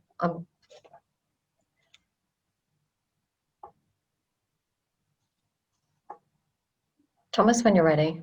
Yep, Penny, we are good to go, and we've got an hour and 20 minutes. So take it away. Thank you. Good afternoon, everybody, and welcome to the second session this afternoon of the ASEAN-Australia-New Zealand dialogue. This is the part of our dialogue today where we are going to feature some of our younger voices from across the region and a set of remarkably distinguished, actually for their youth, think tankers from across the region. So if I could just briefly introduce our panelists for the second session. We have Dr. Aries Arugai from the University of Philippines, Diliman. We have Mr. Harris Zainul, who is an analyst, economics, trade and regional integration with ISIS Malaysia.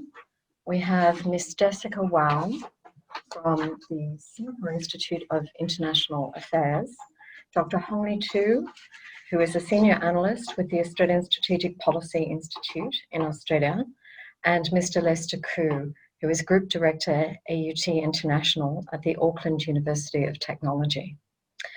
And let me be very clear, while this is a next-gen session, I'm actually not a next-gen.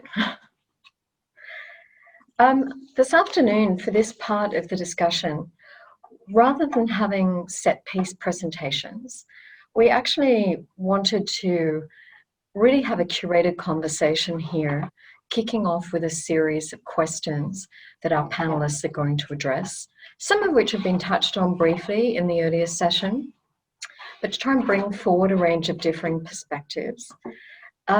We will then open up reasonably quickly so that we can have a proper interaction with all of our fabulous participants, because we have, of course, many, many senior people listening to the dialogue this afternoon.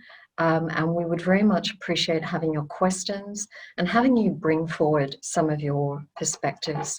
We might also have an opportunity to pick up some of the questions, perhaps that were a bit unanswered or we didn't have time for in the earlier session. So if you had some burning question from earlier on, please feel free to pop it in the Q&A and we'll see if we can get here in part 2. So with that, let me say, I'd like to go to the first question, and Jessica, I'm coming to you. How has the COVID-19 pandemic year, it's been a long year, 2020, and the domestic health, economic and security pressures that it's caused in some ASEAN countries affected ASEAN's external relations priorities from your perspective? Thanks, Jessica. Thanks, Benny, and good morning and good afternoon to everybody. Thank you for your time, and thanks especially to ISIS Malaysia for organizing this. And very glad to meet with friends from this region as well as Australia and New Zealand. So it has been indeed a very long year, and I think I want to start off by just reminding everyone of how the reaction in the initial phases was a little disappointing, because I think each of the member states became more inward focused. Internal concerns became a priority. And even in the previous discussion, I think we talked about the Mekong issue, but also I think with Vietnam as chair, they actually were hoping to bring up the Mekong issue and the South China Sea topic even more. But that was, in my opinion, sidelined due to the COVID-19 pandemic. And we can see that also in the South China Sea discussions that had to be pushed back. Those negotiations were considered very sensitive and could not be held online. And those have been constantly pushed back even until next year. And so under Brunei's chairmanship, we're going to see where that South China Sea conversation goes. But I think there were some positive signs. So I think the quick reactions by holding the special summits, also with ASEAN +3, was important. And I think also if you recognize that RCEP, which was on the agenda, and they managed to sign that off this year. So that I think is a notable achievement on the part of ASEAN, especially after 8 years of negotiation. And I'm going to wrap up soon, but I think when it comes to priorities for next year, I think it's worth mentioning that something from the previous discussion that the moderator mentioned is, what is ASEAN's ask? And the top priority for ASEAN as a region would be the recovery. And countries are beginning to seek for investment, and that can happen on a bilateral level. But I think we need to recognize that we need to recover more strongly as a region. And those discussions are happening, which is very encouraging. But also, we do need to also open up and make those travel bubbles happen.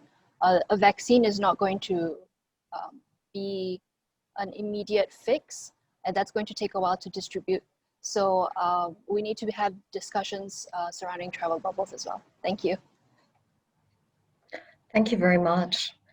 I'm actually just going to move and ask the same question to another one of our panelists. Aries, if I could go to you and say, from your perspective, how has the COVID pandemic this year kind of affected ASEAN's relations, external relations as well? Thank you, Penny.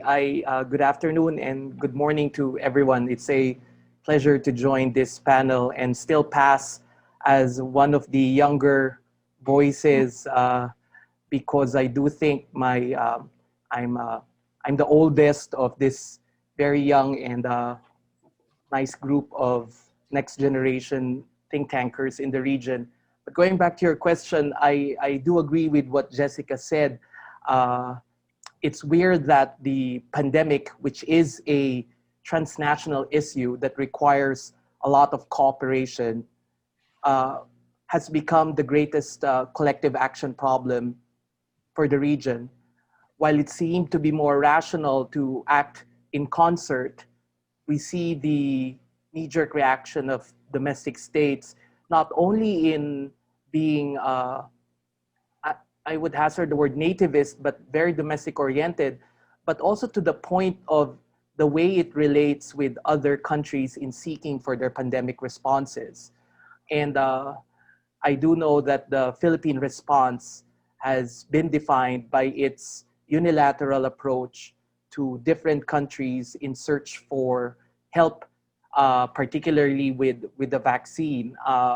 So rather than pooling, I think, efforts regionally first or ASEAN first, what we're seeing, I think, are really the old views and old perspectives of ASEAN member states like the Philippines in thinking about their default response, and that is going to countries that they believe could, at least from the Duterte government's perspective, could magically help them in the pandemic response, not knowing and not appreciating how important addressing the consequences of the pandemic. So going beyond the vaccine, making sure that the other transnational issues that require multilateral efforts. But I do like to think that countries like the Philippines and other members of ASEAN are also thinking as small states, meaning they're also believing that in this pandemic and the economic crises that it brought about, the vulnerability will be larger. So I think moving forward, in terms of ASEAN's external relations with other powers, assuming that perspective, that there is more damage that will be brought about in smaller countries that might not be the priority in terms of building or having a global economic recovery roadmap. So in a way, the fear is that ASEAN member states might be left behind and might not be the priority in the coming years. I hope I'm wrong, and I do hope that ASEAN acts in concert in addressing this. Thank you very much. That's a very interesting perspective, that what you've seen is some unilateralism in the way that ASEAN countries have responded and tried to navigate, the pandemic crisis. I'm going to move to you, Dr. Hong, who you've written actually quite a lot about the ASEAN response to the COVID-19 pandemic. And we'll ask whether you'd actually like to comment on the way that Vietnam, in particular as ASEAN chair this year, actually led an ASEAN level response, and actually relate that back to Dr. Airey's point that you've also, as small states, seen a number of the ASEANs, quite frankly, just needing to step in and navigate on a bilateral basis, getting the kind of help that they needed.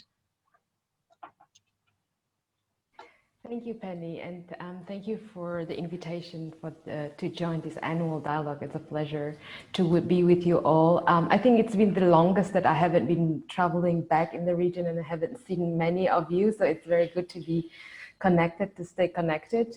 And also the bonus is to still be considered young or young again. So I'm very pleased to be joining you today. I think to respond to your question, I think yes, in general, Vietnam responded quite well. Maybe to some was surprising, to some less so surprising, because Vietnam also responded to the previous epidemic and pandemic quite well as well, including to the SARS outbreak before. So there is some track record of and template that the government to some degree used again and responded, because obviously this pandemic is so much different and so much more widespread and different than the previous outbreaks. But I think overall, like in the previous session, many in Southeast Asia have dealt relatively well. Obviously, the situation is still evolving in some countries, and there are much more serious in Philippines, Indonesia, of course, and Myanmar at the moment than the rest of Southeast Asia. And I think Vietnam had double pressure to be performing well in this year, not just because of the pandemic, but also because this year it has so much responsibilities in terms of chairing ASEAN, as you mentioned, but also of the mounting many external challenges. So in my view, Vietnam could not afford to look weak, or its government legitimacy and performance could not afford to look weak to external eyes.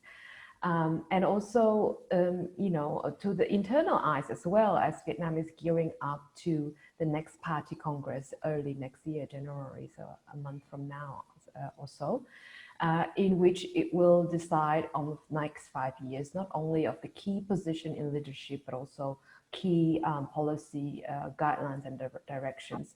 So apart from probably, you know, the ability and a level of preparedness to deal with the COVID, I think there's also extra pressure on Vietnamese government to really get going and deal with the virus as soon as they could. Obviously, there are still, we're not over. There are every now and then there are some cases. So it has a second wave in July, and now it is having a few cases re-emerging. But I think the Vietnamese government is very swift and is dealing to prevent any repetition of outbreak anytime. I think for the Vietnamese government, it was a little bit challenging because it had expected this year to be really big in many aspects. And I think the first letdown was in March when there was supposed to be a US-ASEAN special summit in Las Vegas, which obviously didn't happen because of the COVID. But later on, back in the mid-year and later on, as until last month as well, it was pretty clear that no physical summits, no physical meetings of ASEAN and its partner could happen.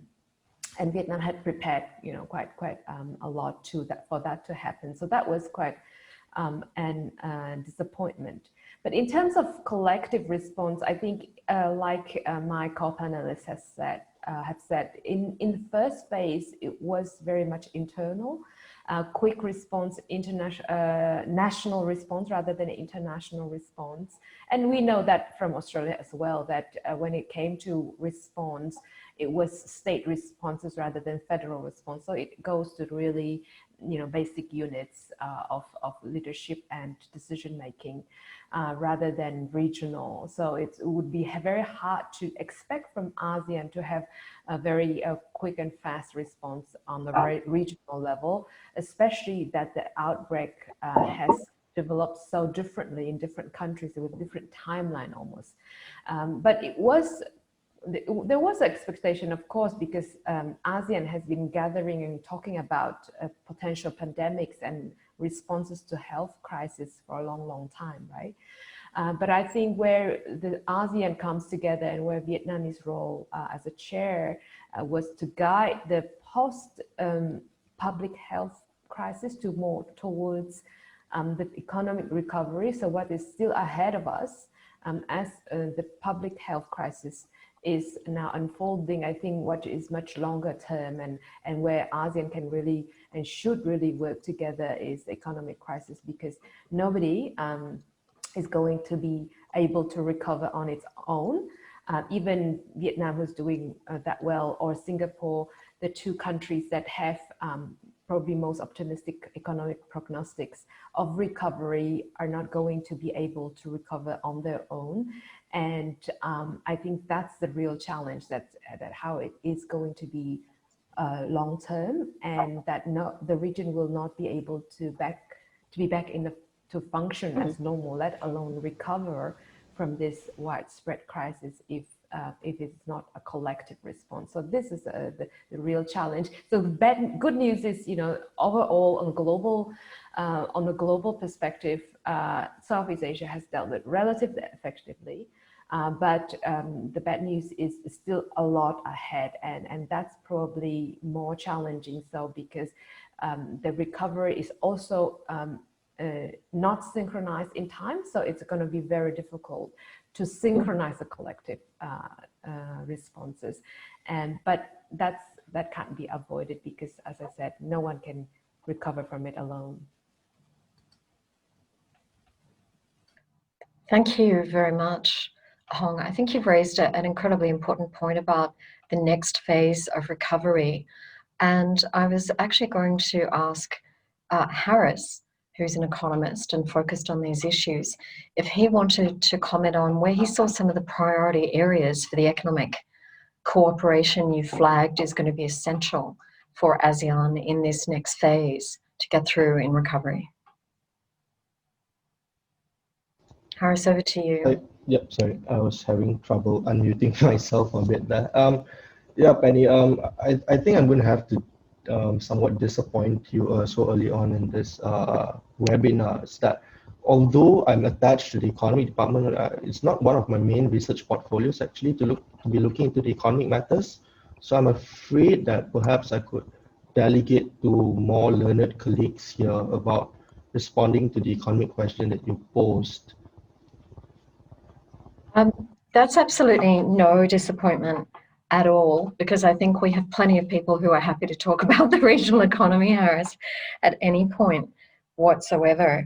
I'd actually like to maybe move to another question for you, and that is, you know, in the recent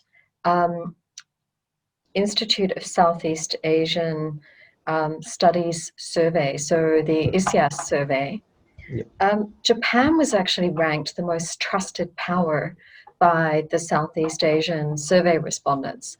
It was a fabulously interesting set of results in the survey. I was wondering if you could actually tell us why you think that happened and what that might mean through this next phase for ASEAN. Right. Thanks, Manny. Yeah, I do agree with the findings of the survey, and I think the reason why really speaks to how Southeast Asia is like, right? How the ASEAN member states and their nature is like. If you look at it from an objective perspective, Southeast Asia is made up of a collection of small to at best medium power states. We don't have the capabilities to project or secure our interests through what's known as might, right? So this makes the region value what is right instead. So in this case, the rules-based international order. And I think post-war Japan's commitment to this international order is quite firm. And I think this leads to a natural alignment of interests, which naturally makes Japan more trustworthy to do the right thing, to borrow the language of the ISIS survey among Southeast Asians. Also, besides the fact that we are a collection of small and medium power states, I think because Southeast Asia generally is a developing region, so we do emphasize quite a bit more on the developmental needs. And I think from a historical perspective, Japan has like really come through in this through the FDIs and ODA to the region. And I just to add a bit more, right? I think it also helps that Japan, unlike its neighboring East Asian neighbor, it has no dispute to speak of with any of the Southeast Asian nations. And if we were to have a look at the survey that you mentioned earlier, I think the findings was that the only perceived negative attribute against Japanese trustworthiness is about it revolves around questions on their capacity to lead. I think under the former Prime Minister Abe's administration, they had made tremendous strides in addressing this negative perception. Under Prime Minister Abe, for example, he had traveled quite widely to spread the narrative of a more active Japan foreign policy. He had increased the capability of its military. He had passed the law allowing the mobilization of the Japanese army abroad to protect its allies. And also they had articulated Japanese foreign policy interests through the free and open Indo-Pacific. The current administration under Prime Minister Suga is still quite new, but early indications have shown that he's going to adopt a more active stance as well to follow suit after Prime Minister Abe. Thank you.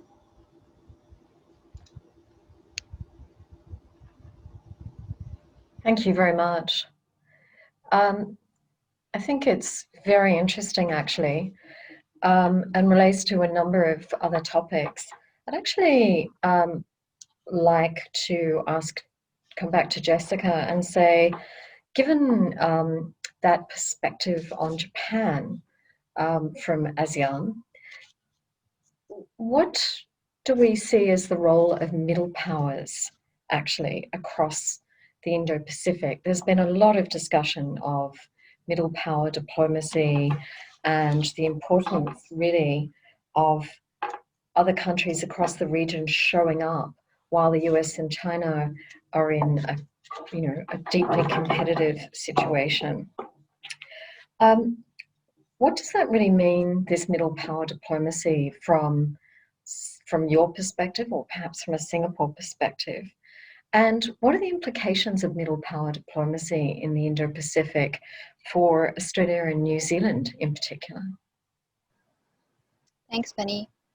So when I think of middle powers and middle power diplomacy, I think of these countries as non-threatening, engaging with all, and possibly providing support for the rules-based international order that Harris mentioned earlier, when great powers are relinquishing their responsibility.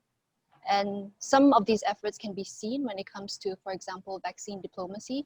Singapore has put in a substantial amount of money, so $5 million for the COVAX initiative that will help lesser developed countries as well to be able to gain access to this important vaccine that will also help to contribute to restarting the economies. I think some practical areas in which Australia and New Zealand can help, as I mentioned before, economic recovery will be the most important issue. And those conversations related to trade and supply chains have already begun. The COVID-19 response fund will still be an important focus for the region. But also I think strengthening multilateralism in general. We are looking forward to a slightly better environment with the Biden administration coming in, because he's seen as a more multilateral, consistent US president. But at the same time, I think for ASEAN, we don't want to be pressured too much from great powers. And so I think if it comes to issues like the Quad, I think those could be a bit more tricky to navigate. So vaccine diplomacy, travel bubbles, and green lanes will be very important in helping the economic recovery. Trade ties, and I think there's also a role for infrastructure to play when it comes to the economic recovery. And something that was mentioned earlier, I think, that has been accelerated by COVID-19, which is the digitalization aspect. And digital integration is going to be very important for ASEAN's economic integration. And the conversations need to happen between countries about how to strengthen our cyber resilience. And Singapore, this is probably an answer to one of the topics that was mentioned earlier. Singapore is in discussions with the UN to figure out norms for cybersecurity in order to have a checklist such that each country would be able to understand what is needed to improve the resilience of their cyber infrastructure. Thanks. Thank you very much, Jessica. You covered quite a lot there. I'm actually just going to move to you, Lester, and say, there's some important issues that have been highlighted here around post-COVID recovery and the way in which Australia and New Zealand can step up and step in. Jessica's just suggested a few. Would you like to speak from the New Zealand perspective about how you see the contribution? Sure. A very good afternoon. Kia ora tātou, which means hello, welcome everyone around the region. And thank you for the opportunity for giving a youngish New Zealand perspective, or should I say Aotearoa.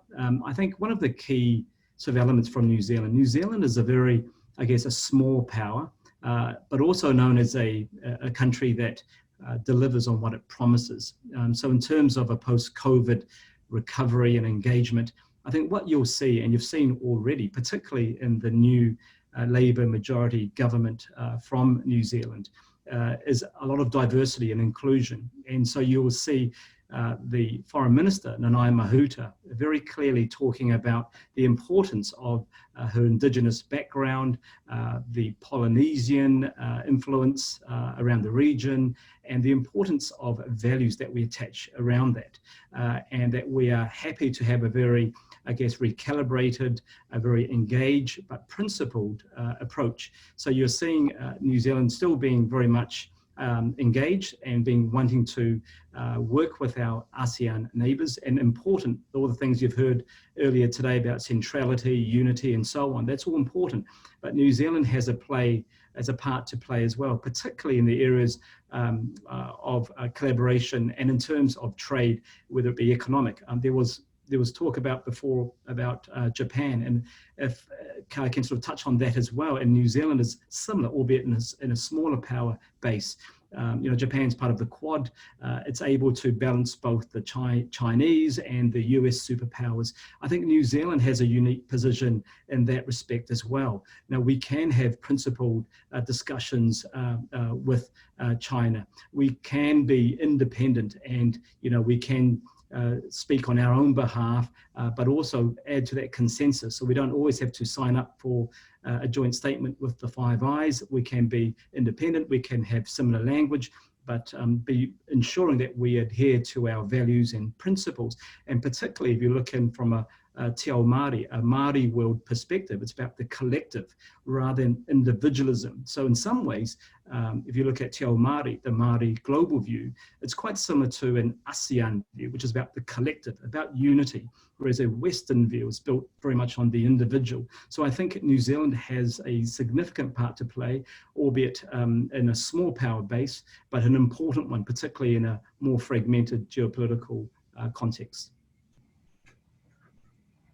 Thank you. That's really interesting to get that perspective on the way that New Zealand can play quite a distinctive role, and perhaps a very different one in some ways to the role that Australia might have been playing in both that question of recovery and also intermediating the US-China relationship. I would like to just move back for a minute to touch on that whole question that was discussed at some length in the first panel about what can we expect from a new US administration and a Biden presidency, and how do you think Southeast Asia should be navigating a new US administration, particularly against the backdrop of those continuing US-China tensions? Aries, could I just move to you first on that question? Thank you, Penny. This seems to be the question of the day, particularly to the Philippines, the only treaty ally of the United States in Southeast Asia.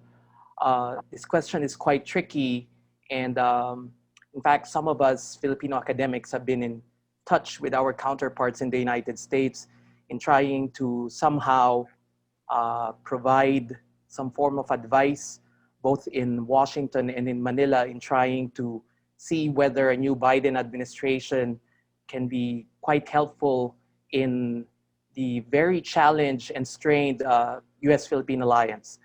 I would like to think that the main caveat here is that the US will still be domestically distracted, and therefore on the part of ASEAN, there needs to be some form of sobriety and expectations management in the way that even if there's a change in the White House, that there are still a lot of chessboards at play, and particularly the domestic polarization in the US would have an impact. With that being said, at least from the Philippine point of view, we're already anticipating that there might be more pressure on countries like the Philippines. We're going to anticipate some form of discussion on our democracy and human rights record with the new Biden administration. And it seems like the officials being appointed, the State Department, a lot of them come from the Obama administration. A lot of them are very much linked with the Democrat Party. We know that some Democratic Party senators have expressed their disdain about the Philippines' human rights record, our freedom of the press, the new anti-terrorism law, and the continued imprisonment of opposition politicians. So all of this will be at play. I also want to note that the current termination process of the Visiting Forces Agreement between the Philippines and the US is stalled, and it is the Duterte administration's decision not to initiate a process that it had hoped that would start since last year. And this, I think, has something to do with the COVID-19 pandemic. The mere fact that the Duterte administration is not just looking at China and Russia, and I do think a lot of the Filipino public are not really that confident of vaccines coming from those two countries. This puts the Duterte administration in a bind, and therefore you see less cursing on the part of the president with regard to the US and the EU for quite some time, and more towards welcoming any form of help, invoking the UN Arbitral Award. So at least from one of its oldest treaty allies, the US-Philippine relationship will have some dynamic movement on the part of Washington. And it really depends on how Manila will react, particularly with the Duterte administration having less than 2 years in office, and assuming that another Duterte will not become president by 2022. Thank you. That's a really interesting perspective on that interplay between the national and domestic imperatives, together with that broader geostrategic context in which each individual, country in the region is trying to navigate both the domestic and the regional, in fact, the global, in a very uncertain environment. Actually, I think it would be interesting to hear from some of our other panelists on this question, because we have had a multiplicity of views. But if I could move maybe back to you, Jessica, and then to you, Harris, to offer some views on the potential implications of the Biden administration, both in terms of where you're sitting nationally, so Singapore and then Malaysia, but also in terms of the potential implications for ASEAN as a whole. Over to you, Jessica. Thanks, Penny. Yeah, so I did mention some of the expectations that the region has in terms of a more multilateral approach. I think there are two sides of this. You can say, I think the first is that we are looking forward to more consistent policy and diplomacy, and for support for the international-based rules order that Harris mentioned earlier. But I think we also have to see the risk as well, in the sense that if it's all about containing China or attacking China, for example, and if this is done on a multilateral level that may come out too strongly, for example, with alliances with the EU or with the Quad initiative, I think this might actually put ASEAN in a more tricky position. And I think we also need to recognize that for ASEAN, China is a very important economic partner, and it's going to be a significant engine for growth, especially for next year, because it has managed to control the pandemic. It is beginning to see signs of the economic rebound. And I think all of ASEAN is eager, as I mentioned, to jump on this economic recovery train.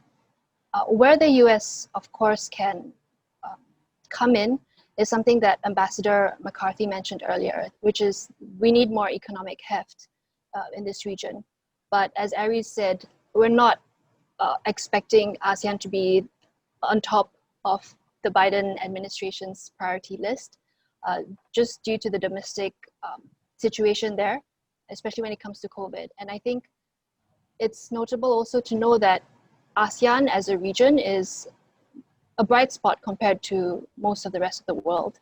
So we would have to work with the region more closely. Thanks. Thank you. And Harris, can I go to you on that same question? Yeah. Yeah, I think broadly speaking, we can expect more consistent engagement with ASEAN as a region from the Biden administration. But I think when it comes to Malaysia, I don't, from what I've been made to understand, even under the administration of President Trump, most of the ground level activities were still continuing without much disruptions. So we know that Malaysia had undergone a government change in 2018, the first time in the country's history, and that had led to quite a substantive investment from reform-minded US organizations domestically. So many of the national conversations we are having about reform initiatives today are actually funded by the United States government. So I think in that sense, I hope this will continue under the new administration. But also what needs to be emphasized, I feel, is that increased engagement or increased commitment in the region is not in and of itself a good thing, right? It doesn't guarantee that it's going to be a net positive for the region. So it really depends on what kind of engagement comes through in this increased commitment.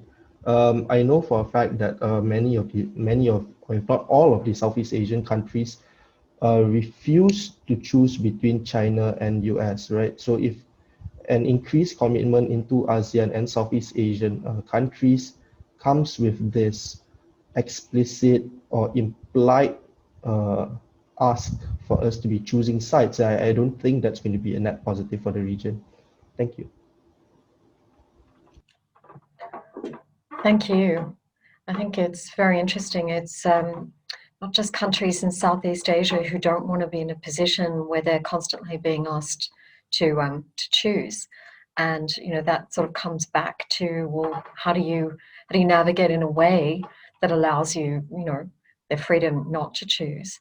On that, I'd like to move to Hong and ask for your perspectives a little bit around, because I know that you've spoken about this a bit before, what we could expect from a Biden administration, and in particular, because you're so familiar with the way that Vietnam addresses these issues, any particular perspectives or issues that you think are going to be important from Vietnam's perspective? I think Vietnam stood out a little bit during the Trump administration in its engagement, or at least in its way how it looked at the Trump administration. So I think in a way it was quite supportive of the Trump administration's China policy, or at least Indo-Pacific policies. So I've written an article saying that of all Southeast Asian, perhaps the trajectory of US-Vietnam relations under Trump was not only not deteriorated, but actually perhaps improve of most of all, in a way that President Trump made the first visit to Vietnam in his first year to attend APEC, which Vietnam hosted. Back then, it was the first place that he started to talk about the Indo-Pacific before the following national policies came out. And President Trump visited Vietnam again when Vietnam hosted the second Trump-Kim summit. So I think that's probably putting Vietnam in the list of the most that has direct contact with President Trump during his presidency. So that was well seen in Vietnam, because also Vietnamese Prime Minister Nguyễn Xuân Phúc made a very early visit to Washington. I think only as the third Asian leader to visit Trump's Washington, to make sure that the relationship are on good track from the early on. And I think in a way, obviously the region was the bigger region, not only Southeast Asia, many were uncomfortable with the rhetoric and the conduct of diplomacy that came from the Trump administration. But Vietnam didn't have that much issue with that. First of all, President Trump wasn't very much underlining the human rights or good governance and other transparency issues, which for Vietnamese government that was fine, because the more pressure on that, you know, the harder it is to conduct other constructive conversations. So on that side, all of a sudden the pressure has eased out in comparison to Obama administration, right? On the diplomacy, defense diplomacy level, Vietnam was also one of the most visited places by the U.S. defense officials, you know, Indo-PACOM commanders and a lot of undersecretaries during this time. Obviously, because of the certain commonality or level of commonality in terms of how Vietnam and the U.S. perceived the China threat. And obviously, the U.S. position on Southeast Asia has changed. South China Sea, has changed quite drastically, resulting in just July, Secretary Pompeo issued a statement that was clearly very, you know, rejecting the Chinese claims. As before, U.S. did not have, you know, opinion in that in regard to the claimants, didn't support any of the claimants' claims, but was just referring to the rule of law. This time around, it explicitly rejected the Chinese claims. So, and also mentioned Vietnam on several occasions, both in the statements as well as speeches, and defending Vietnam's rights to the natural resources within its claims and within its exclusive economic zones. So on those levels, Vietnam was quite pleased with the result and actually saw that as an improvement in how U.S. is approaching Vietnam and approaching the Vietnam's strategic value in the region.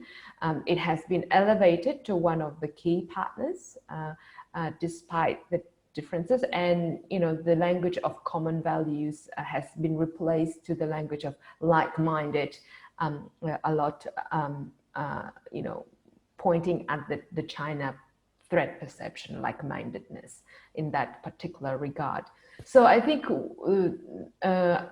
and it took a long time for Vietnam to congratulate President Biden, President-elect Biden, on the formal results, because there was an opinion within Vietnam that it viewed Trump administration quite favorably and would have had hope that Trump will have a second term. So this is one of the view. I'm not sure it's the view, the only view. I don't think so, but perhaps that explains why there was a delay in congratulating President-elect Biden, or perhaps Vietnamese were also quite confused by the election results, as many would have been.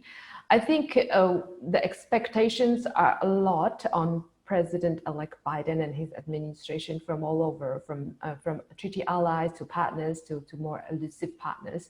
But I think the emphasis on multilateralism and some sort of promise that it will be more engaged with ASEAN and will put at least, you know, had been 2 ASEAN countries and can place it on the map, as well as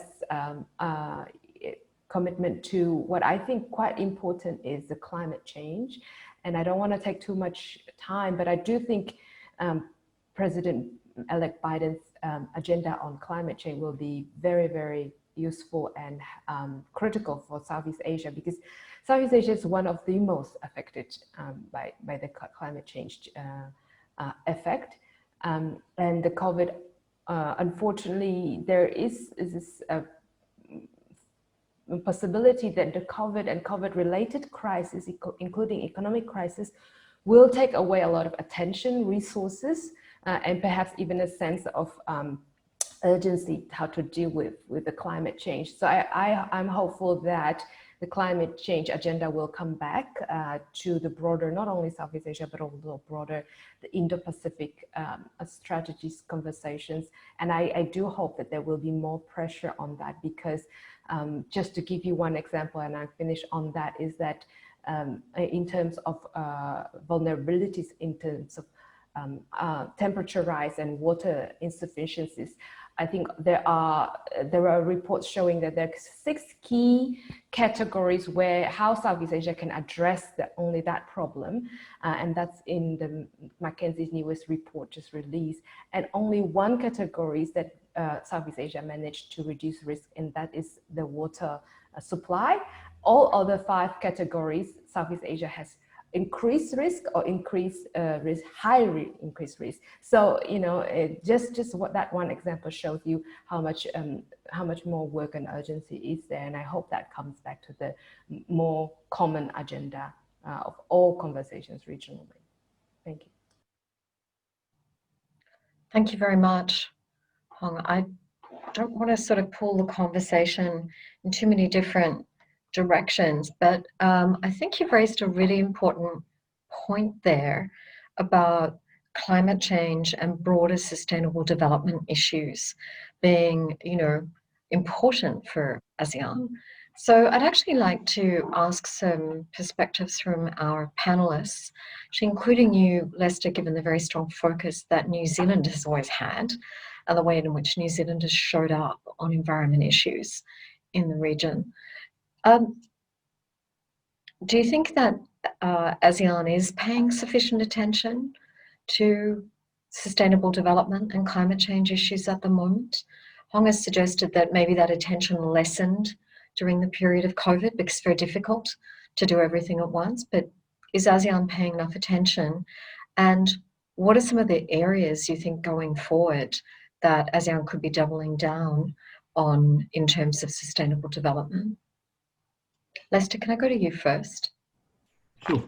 So if I can just mention from a New Zealand perspective, you may have heard recently that the New Zealand Parliament announced or declared a climate change emergency, and that's the first of its kind for New Zealand, sending a very clear message in terms of how seriously the New Zealand government sees this issue, and not just in New Zealand, but globally, and particularly with ASEAN as well. If you look around some of the key risk areas, whether it be particularly in Vietnam, the rising sea levels, you see in places like Indonesia and Thailand, where capitals are literally being relocated, not just because of congestion, but there's constant flooding every year. I think in terms of your question, Penny, about whether ASEAN is distracted, particularly during COVID, I think what you are seeing, and I won't speak specifically on every member state, country, you're seeing clearly that the COVID is a key issue, or the handling or mishandling of COVID. You're seeing particularly in terms of the economic hemorrhage that is happening across the region, with the exception of Vietnam. If you look at countries particularly like Thailand and Singapore, who are very dependent on export economies, 60 to 70% of their GDP, coupled with in terms of their reliance on inbound tourism, in Thailand's case about 40 million per annum, that's going to hit at least 10 to 15% of their annual GDP this year. So, there are some real key domestic priorities that they're grappling with, not to include some of the domestic political issues. So in terms of key issues like climate change, sustainability, this is unfortunately part to one side, although it's very important. And indeed, you may have heard from a former a Singaporean diplomat in terms of another sort of type of water management, particularly for the region, for ASEAN. That in itself can be considered a crisis in terms of the 60 million farmers that rely across the Mekong Delta for their agricultural security. So I think there are a lot of conflicting and constraints for ASEAN to deal with, not just including the COVID and economic issues. So sustainability, climate change, that isn't the top priority, unfortunately, from what I can see. But certainly I think that is an issue that cannot be ignored, and New Zealand plays a very pivotal part. And in fact, if you saw recently in the New Zealand ASEAN commemorative meeting, New Zealand provided funding for the COVID response, I think to tune about 12 million, as well as $5 million US for the Mekong River Committee. So New Zealand's very committed, not just in terms of its small power base, but in terms of providing some type of monies and assistance and diplomacy to efforts, not just from New Zealand, but within ASEAN.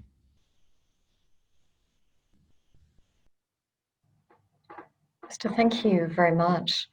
I'm going to go next to Jessica, then Harris, then Aries on this question of environment and sustainability. Let me know if you're not happy with that. And then at this juncture is where discussing environment and sustainability and where we're going on that in light of COVID and broader challenges. I want to flag that we've got a great question about the Mekong region. And I'd like to take our conversation through to the Mekong in a minute. But before we do that, Jessica, if I can go to you first and then Harris. Thank you. Thanks, Penny. So I think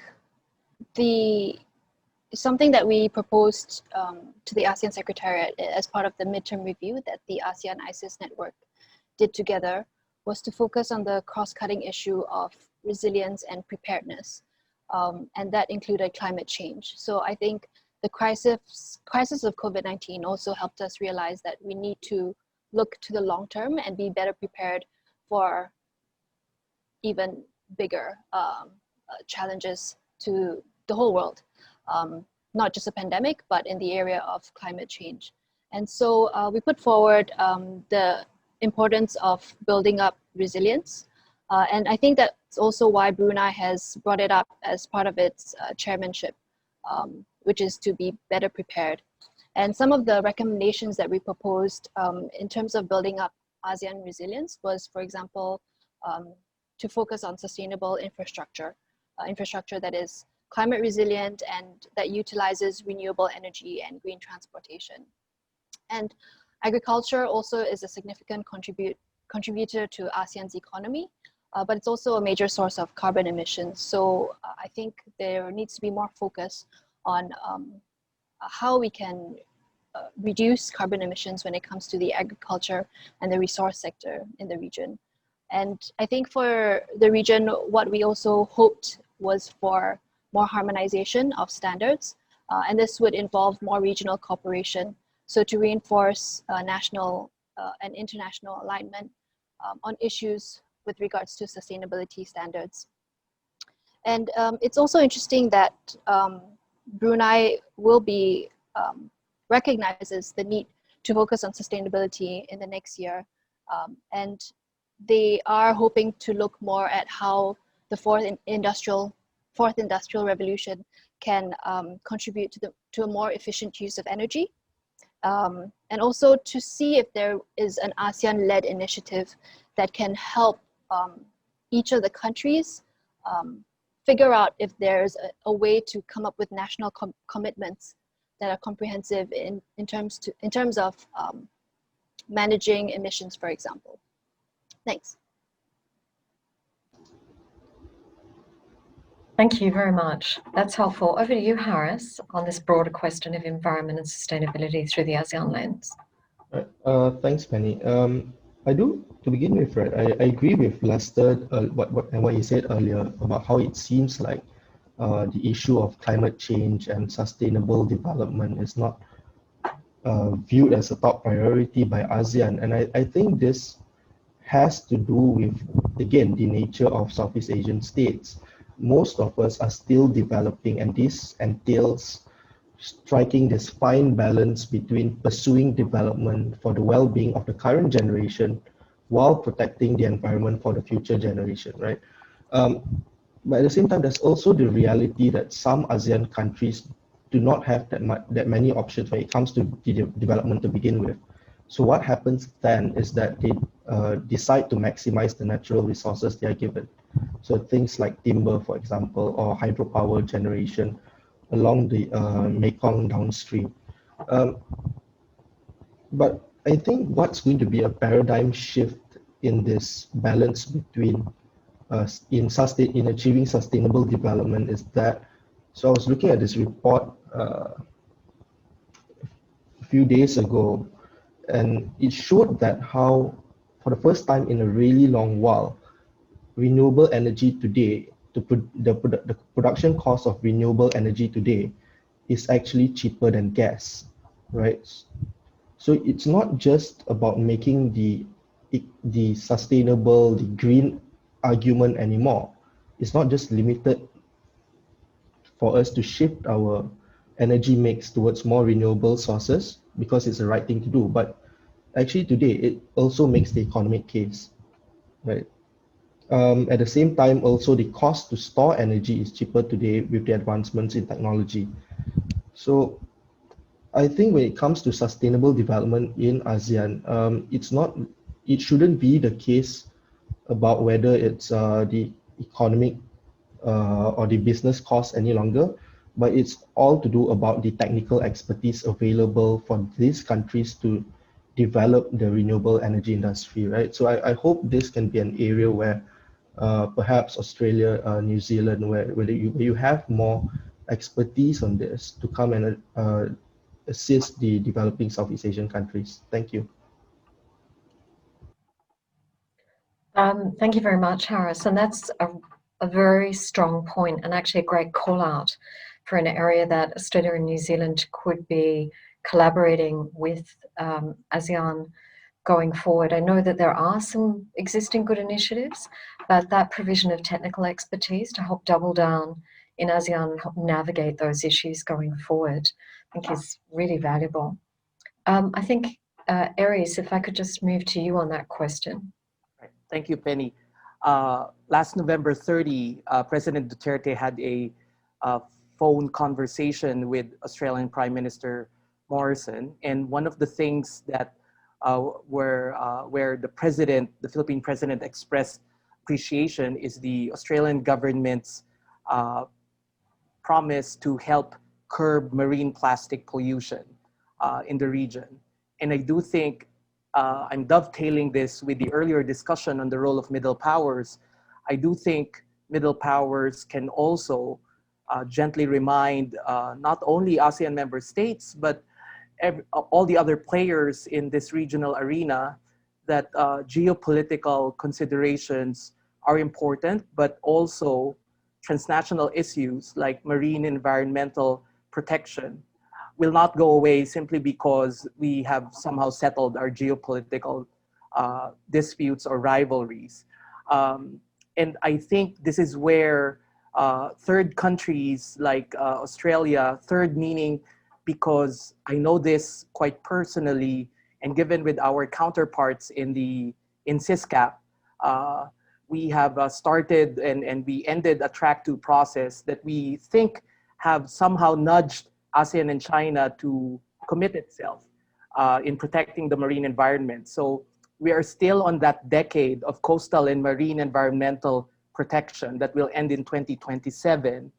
And we're already reaching the halfway point in 2022.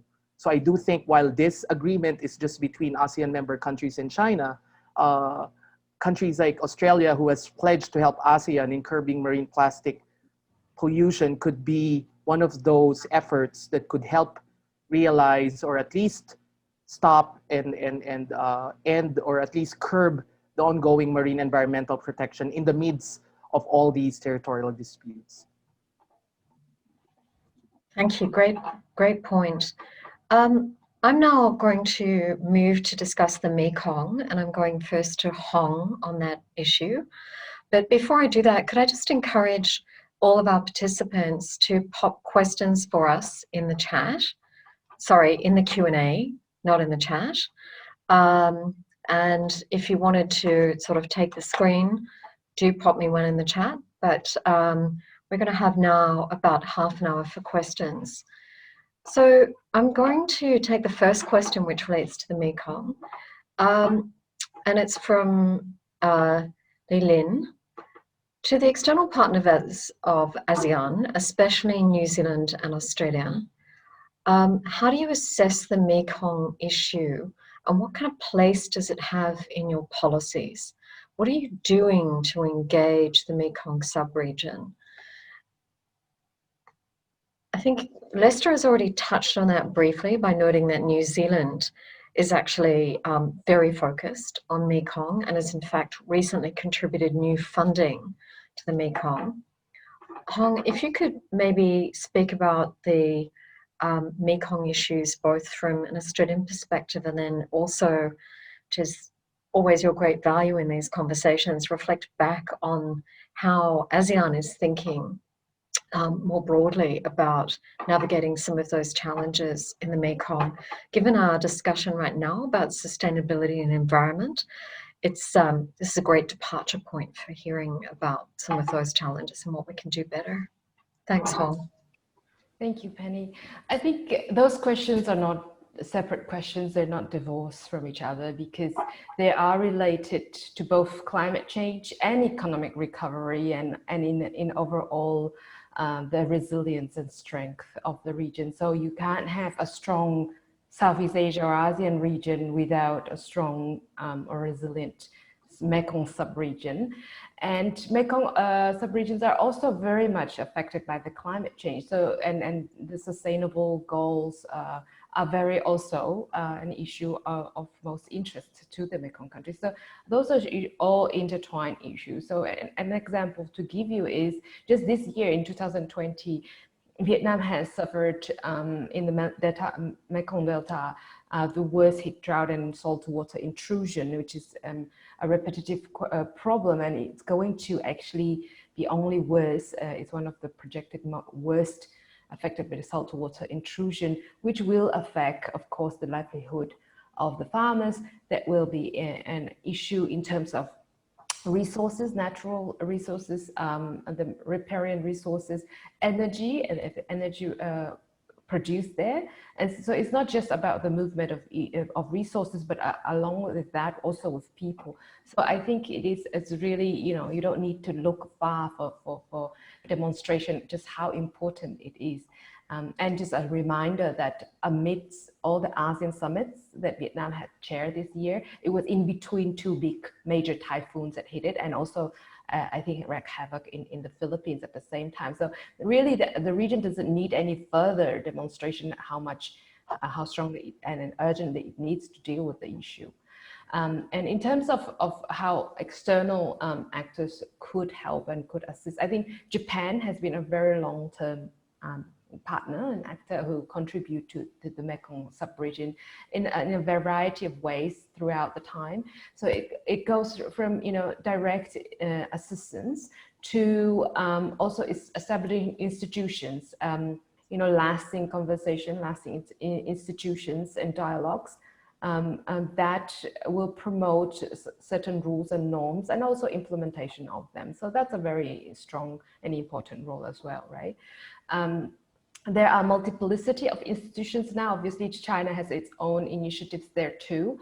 The lower Mekong countries have their own mechanism and platforms. The US has started some time ago under Obama administration, the Lower Mekong Initiative, which by comparison was rather thinly resourced, but again, still an important initiative, and hopefully that will get picked up during hopefully the Biden administration and really utilize that too. But I think overall, all external actors, external partners have realized the importance of Mekong. And I think this year, yes, Vietnam had really brought that Mekong conversation to the wider ASEAN agenda. Obviously, it has also figured more in the ASEAN dialogue partners conversations and summits and meetings more than years before. So it has started to feature really pressing priority issues to all, not only the lower Mekong countries, but wider ASEAN and also dialogue partners. And that's the case with Australia as well. Australia has also been a long-term actor in the region with a number of initiatives, including the infrastructure ones. But this year, the Prime Minister, Scott Morrison, at the East Asia Summit announced around 500+ million of different types of assistance and aid to Southeast Asia, and over 230 million was to the Mekong region only, so actually more than half. And that includes also all kind of capacity building and training, but also establishing liaison contact point in Myanmar, in Naypyidaw. So that shows you the seriousness that that Mekong has started to features Canberra's Canberra's radar. So there is a lot of attention to the region, to that sub-region, and also I think the willingness to help, to provide what we mentioned earlier, the technical assistance and expertise and in building capacity. So a lot of that need that earlier Harris mentioned about the ability to properly and adequately identify the issues, the problems, measure the scope and scale, and conduct feasibility studies, there is a willingness from external actors, which I think it is an important momentum for ASEAN to leverage on. Excellent. Thank you very much, Hong. That's a very comprehensive set of perspectives. I'm just going to ask across our panelists if anybody else wanted to offer a perspective on the Mekong before we move on to the next topic. Can we take some more questions? Harris. Yeah, if I may just add on what Dr. Huang commented on earlier. So my perspective comes from a maritime Southeast Asian state, right? It seems to be the case that there's a split between what's happening and what's impacting the mainland Southeast Asian countries, which are also the riparian Mekong states, and what's happening in maritime Southeast Asia. So we know, for example, that the South China Sea dispute features quite heavily in ASEAN summits, the ARF, etc., right? But at the same time, it seems to be the case that there's a lack of seriousness when it comes to ASEAN dealing with issues on the Mekong, especially when it concerns resource sharing and the coordination of dam building across the Mekong mainstream and tributaries. So here my question that's been playing on my mind as I had prepared for today's discussion was that what do the riparian Mekong countries want from maritime Southeast Asian countries? From my perspective, it seems that ASEAN needs to be doing more to highlight the issues being faced by the Mekong countries. But at the same time, and I think this was brought up in the earlier session, that there's also concerns held by some people in the Mekong sub-region that there's a desire to not further internationalize the tensions on the Mekong for fear that it might be overly politicized for what's happened with the South China Sea, for example. So perhaps if I could pose this slight question about what do the riparian states want from maritime Southeast Asian countries to the other discussants here today, I think that would be much appreciated. Thank you. Thank you, Harris. That's a great question. You know, what are the expectations and what do the Mekong countries want and expect from their neighbors? Does anyone want to step in on that? Either amongst our participants, because there are many participants more broadly with us in the dialogue from the Mekong sub-region. I'm just seeing a lovely note from Pak Rizal Sukma. Thank you very much, Pak Rizal, for being here, and farewell. So I'm just going to come back and ask if either anybody wanted to jump in from amongst our participants more broadly in the dialogue to respond to that question, or Hong, could we go back to you and get a perspective? Yeah, I think it's a very good question. I think the question is not that different from a lot of other questions that perhaps to some degree is considered only, a certain Southeast Asian countries involve them. For example, the South China Sea, right? We have direct claimants, but also all Southeast Asians are to a different degree affected by the dispute. And so Mekong is similar. It's a little bit more clean cut because it's only mainland Southeast Asian countries that are a part of the riparian, the riparian states, and obviously it's not as big. It's not a global considered global common as the South China Sea with the sea routes and interests of many, not only the Southeast Asians. So it's very hard to internationalize, or it's been in the past very hard to internationalize it to a degree that the South China Sea was.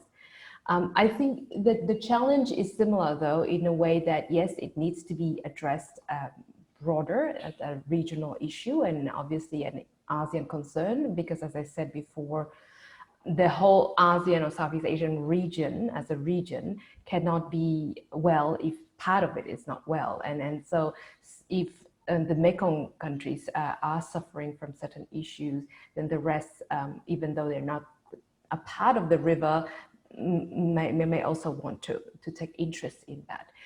But the challenge is, as you mentioned, there are maybe risks of escalating this geopolitical dimension of Mekong to a degree that is similarly risky, like South China Sea, right?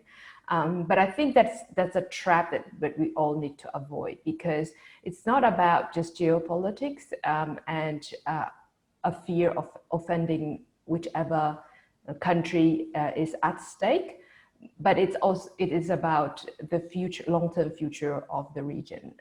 Like I mentioned in my earlier remarks, it's about livelihood of people that live in the Mekong region. If the livelihood of them and economic sustainability of these people there are not ensured, then we have quite a big problem in the sub-region, and then that translates into the broader Southeast Asia. And it could start in one spot, but we've known in the history that both economic and climate change and other instabilities have moved people around. So it may also become an issue to deal with the people who don't share necessarily the river or that place.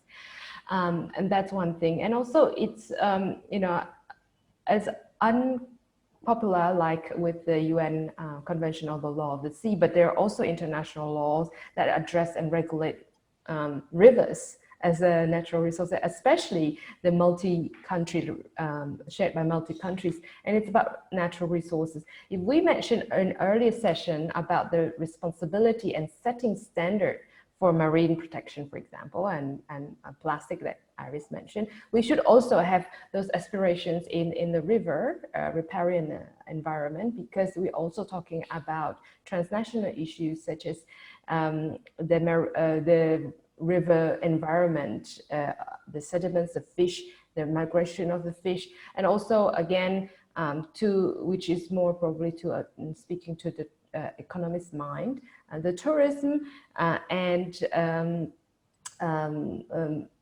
what was the last? The tourist and energy production in the Mekong, because it's been across Mekong, and the issue was with the hydro dam building across the Mekong. It's rather unregulated and cause a lot of headaches in many countries. But energy security is a common challenge that face the Southeast Asian. So if we aspire about certain standards in the maritime environment, we should aspire to the certain standard of governance of natural resources in the international rivers as well. Thank you very much, Hong, for that. I'm going to take a comment from Jessica on this, and then actually I have a question from Thomas. So if we could do it in that order. Jessica, was it on the Mekong point? Yes, if I could add on to the Mekong point, I'm not able to comment as a riparian state, but I think even from Singapore, we are seeing that the topic is hugely important. And I think one way that we're looking at it is the potential for it to be a tricky geopolitical space to navigate when it comes to geopolitical rivalry. It's something that we're watching. I think maybe if the region would be able to help the countries to counter pressures from outsiders, that's what I would envision. I think that some of those states would want. And it's very encouraging that the topic has come more onto the discussions. I remember just last year when we had one of our ASEAN ISIS meetings, one of my counterparts from Cambodia, for example, was disappointed in the fact that they had tried to hold dialogue on the Mekong issue and they could not get the participation of the full ASEAN, all the countries. And so I think this year, even though it might not have been brought up to the level that I think maybe Vietnam might have wanted, I think it's encouraging that it has reached this stage, and I think more dialogue should be encouraged. And then just building up on Dr. Hong's point with regards to standards, I think that's very important, and that's the area where regional cooperation can come in. Thanks. Excellent, thank you very much. So excellent discussion around some of the issues with the Mekong, and as you say, Jessica, it's actually been quite pronounced and probably quite important that the Mekong subregion has come up the regional agenda in a way where we're giving it this kind of focus going forward.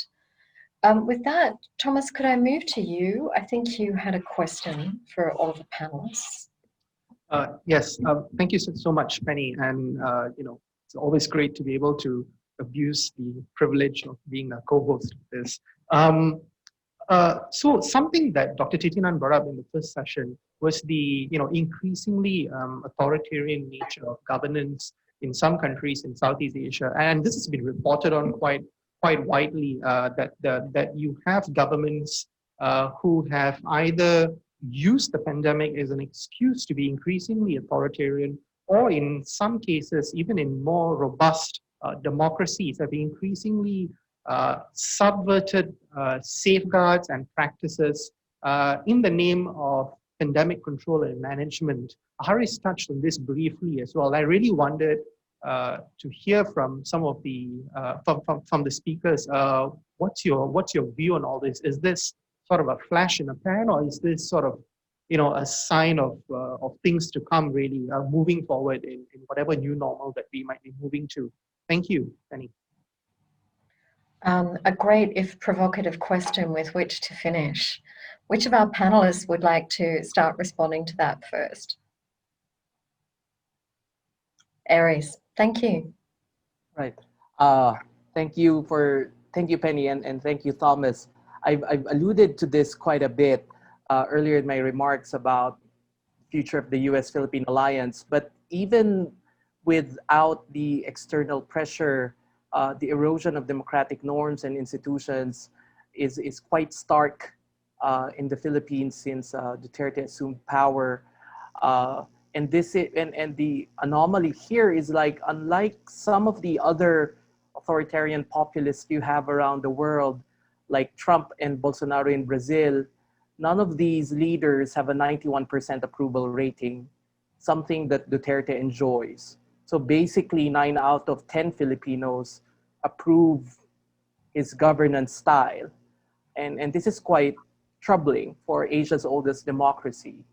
That might mean the continued lack of confidence on the more liberal representative version of democracy that is in decline compared to the other supposed more majoritarian, more popular-based democracy. So it's not really a crisis of democracy per se, but the crisis of where the established norms of democracy after the third wave and after the Cold War, no less than in my Philippines, which has the longest militarized lockdown in the world, is this scene, and the pandemic has been used as a way to to grab the opportunity of not being able to go out in the streets to protest.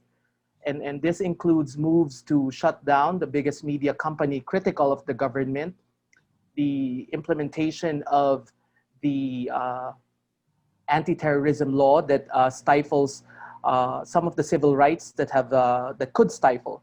And this seems to be doomsday, but with popular support and despite our pandemic response, the Philippines seem to be anomalous. However, I would haphazard a prediction that this present government's ultimate test is how to deal with this pandemic. So that 91% will likely change if the pandemic response is not robust. And this is where I think the Philippines under this government might look for allied authoritarian countries outside to get the support that it needs to stay in power. And this is where I think the more democratic countries, like we had democratic victories in Taiwan and New Zealand through the ballot, can come and somehow inspire democratic movements in the region, particularly in the Philippines, that resisting authoritarian populist styles of governance is still possible. Thank you. That's a great exposition of some of the issues that we're seeing in the Philippines. Did any of our other panelists want to respond to Thomas's question regarding rising authoritarianism and its implications in the region? Sorry, if I may, Penny, I think so actually Thomas had texted his proposed question before he actually read it out via WhatsApp to me, and the first thing that popped into my mind was, how do I address this without potentially exposing myself to the risk of prosecution if I say the wrong thing? And I feel like that really reflects the state of the region very broadly today. But at the same time, I also acknowledge that there's a need for the state to consolidate power in managing the pandemic. So things like social distancing measures, for example, includes the need to restrict freedom of movement. Arguably, the need to counter COVID-19 misinformation also justifies some stifling of free speech rights. But at the same time, when these measures to deal with COVID-19 are being introduced, the concern remains that what happens post-COVID, right? And also who decides when is COVID actually over? There is very few sunset clauses in the end date of this COVID-19 measures that's being introduced that stifles free speech and also restricts free movement, for example. And I'm not saying this without reason, right? We know that some states in Southeast Asia have introduced measures to deal with what's known as fake news about COVID-19. But at the same time, because the legislations that are often used to deal with the supposed fake news is incredibly broad in its application, it's vague in its wording, it's very convenient for the state then to say that a legitimate criticism against its approach to COVID-19 is fake news, which then leads to critics of the regime being prosecuted. So to answer Thomas's question, I think, while on one hand, some of the measures are justified, and I can admit to that, but the concern remains about the potential end date and safeguards in ensuring that these provisions do not outlive their need. Thank you. Thank you very much. I'm just going to check whether any of the other speakers wanted to make an observation specifically on that question around authoritarianism, and whether there are any more questions from our audience for this fabulous panel. If not, at this point, I might ask you to join me in thanking our panelists for committing with a lot of energy and enthusiasm and integrity to offer us some perspectives on some really challenging questions about the regional outlook. And I would like to hand back to Thomas as our chair. But thank you all very much. Thank you. Thank you so much, Penny, and thank you to all the panelists in that session, except for Haris, who has conveniently thrown me under the bus, should some folks come knocking at his door. We are moving on to the closing remarks right now, and there will be four parties of giving the closing remarks. We will start with Professor Anthony Milner from AsiaLink, followed by Sus Jessup from the Asian-New Zealand Foundation. I think Chen Chen will be speaking on behalf of Prof. Simon, and lastly, it'll be Mr. Harizal. So in this order, Professor Milner, the floor is yours. Hey, thank you. You can hear me, I think, can't you? But you can't see me because I'm calling from remote New South Wales. Yeah, we can hear you fine. That's good. Look, I think we've learned a lot about ASEAN in this exercise. We've learned a lot country by country, starting with Myanmar and Thailand, and getting data and perspectives from there. We've also got some more general views about institutions, views about ASEAN itself, the meaning of unity and centrality in ASEAN, the issue of what our maritime ASEAN might want from riparian ASEAN and vice versa, of whether ASEAN might be more effective sometimes working with less than 10 members. We've certainly had a good discussion about COVID and the suggestion that although some countries started very much national oriented, nation first, the arguments for cooperation grew and grew. The Mekong issues we've heard a great deal about, and it's been good discussion. We've certainly seen the emphasis in the ASEAN region, it's worth underlining, of economic and development issues. The discussion too of Japan, of middle powers, of opportunities for authoritarianism. There's been a great deal of interest in the Biden administration, democracy, human rights, what might that mean? Will it stand up to China in ways that make it difficult for ASEAN?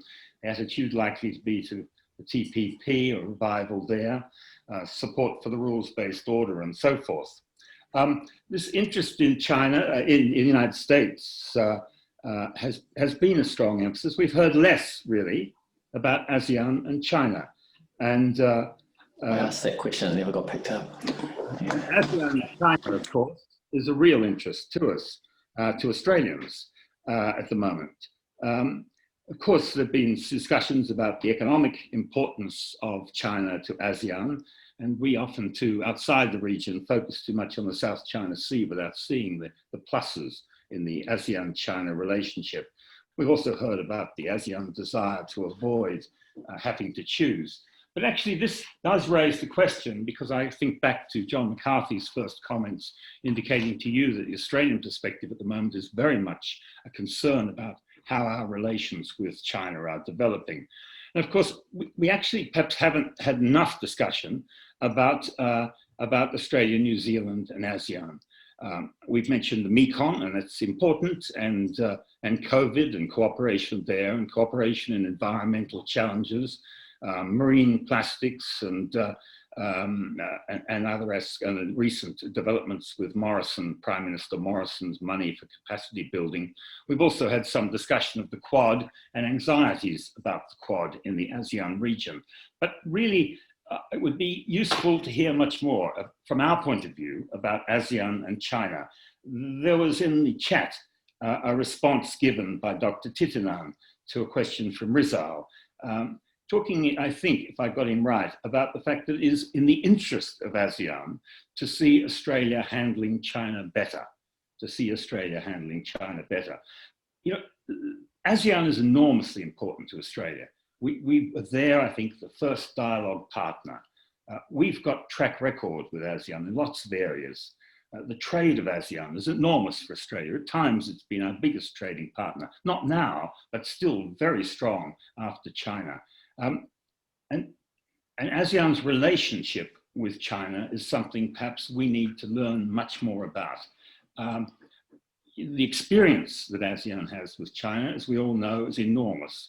And perhaps we just need a more refined understanding of how you go about gaining advantages from that relationship and fielding difficulties in the South China Sea and elsewhere. So one thing which perhaps is missing, and I come back in that to the first comments of John McCarthy, not so much calling for your support in our handling of China, I don't think that's a likelihood, but actually more discussion about it. Opportunities sometimes when we've got common issues to work with ASEAN countries more closely in dealing with China issues, dealing with them positively as well as defensively. On that note, can I thank ISIS Malaysia and ASEAN ISIS and our New Zealand colleagues for what I think has been a really lively, it got better and better throughout the whole session, a lively dialogue. Thank you, Prof. Milner. So I think the floor goes to you, and I think you were jumping to say something earlier. I actually have a little audience here. You can't see, but there's other Kiwis here who are in the purple ether. I'm very much enjoying the discussion. So I'm sorry I had my mic unmuted and we got some enthusiastic chatter in the background. But I would like to really start by thanking everyone for participating today. Our 13th dialogue. We are now very much amongst friends. And my goodness, what a year 2020 has been. We surely need each other. So first of all, hearty thanks from us all for your excellent contributions, both in session 1 and in session 2. We learn a lot from your experiences. I know we have each individually at some stage or another had a chance to connect through either bilateral dialogues or through other forums, but it's really nice to come together in this forum. So thank you so much for your investment in time. I mean, it seems cliched to say it, but 2020 has been absolutely defined by COVID and by the two extremes of US leadership and by relations with China. And I just thought I might touch on New Zealand's vantage point in terms of these three factors and how they've impacted our region. We have seen our 12 Pacific Island neighbours take the unprecedented step of shutting their borders when tourism is their most critical industry. We have seen greater activity to our south in Antarctica, above us in space, and all around us in the maritime domain, born out of strategic competition. We have seen our friend and neighbour Australia challenged firsthand in terms of the weaponisation of trade, something that we have talked about in the last dialogue, and something that we have all fretted over. We've seen new connections being made as a result of COVID, particularly between New Zealand, Taiwan, Singapore and Vietnam as early responders to the COVID outbreak, and we've enjoyed the new insights that we've gained from that experience. And perhaps most strangely of all for us Kiwis, we've seen New Zealand on the world stage in a way that we're not quite used to due to the leadership of Jacinda Ardern, who perhaps represents more than just for the people of New Zealand, a new generation of younger leadership at a time when fresh leadership is feeling a little scarce. When this grouping met in July, we talked about 2020 being a year of tremendous change, and we worried because we saw things getting broken, we saw our own destruction, and we saw regional fragmentation. We worried about the possibility of a so-called dirty recovery of regional priorities getting lost as countries turned inward and managed more existential matters of our regional health crisis response. But we also detected a window of opportunity if we could put our minds together that perhaps we could rebuild creatively, that perhaps we could rebuild anew. And today it's been really interesting listening to the discussion. I wonder whether that window is closing a little. The early arrival of the vaccine, the election of the more orthodox Joe Biden has perhaps altered the course of our discussion today and of our thinking. And there's now a sense, I think, of getting back to normal, and it's understandable that we would want to get back to things that are more familiar to us. But I'd just like to reiterate a point that Titanan made in session 1 when he referred to this notion of having a zero mentality. We all, to various degrees, of course, must stay inward looking to manage our health responses. But I don't think we want to get to the point of accepting zero tolerance or zero connectivity, or to put this sort of another way, being closed off and getting used to isolation, and of pushing back against reconnecting because we fear what it might bring. And I should say, you know, Kiwis are probably in the very high risk group of this category because we are isolated anyway. So we're going to have our work cut out for us trying to get New Zealanders to have confidence to reconnect. But I think Mo touched on a really important point once again in session 1, that we shouldn't forget our drive to find creative solutions to stay connected. So the New Zealand side is very glad to have this dialogue and this community. From us, a very sincere thanks to Malaysia ISIS, to Herzal Thomas and team, to Jessica, Chen, all of you who have played a part in pulling this dialogue together. Thank you to Asia Link, our Australian partner.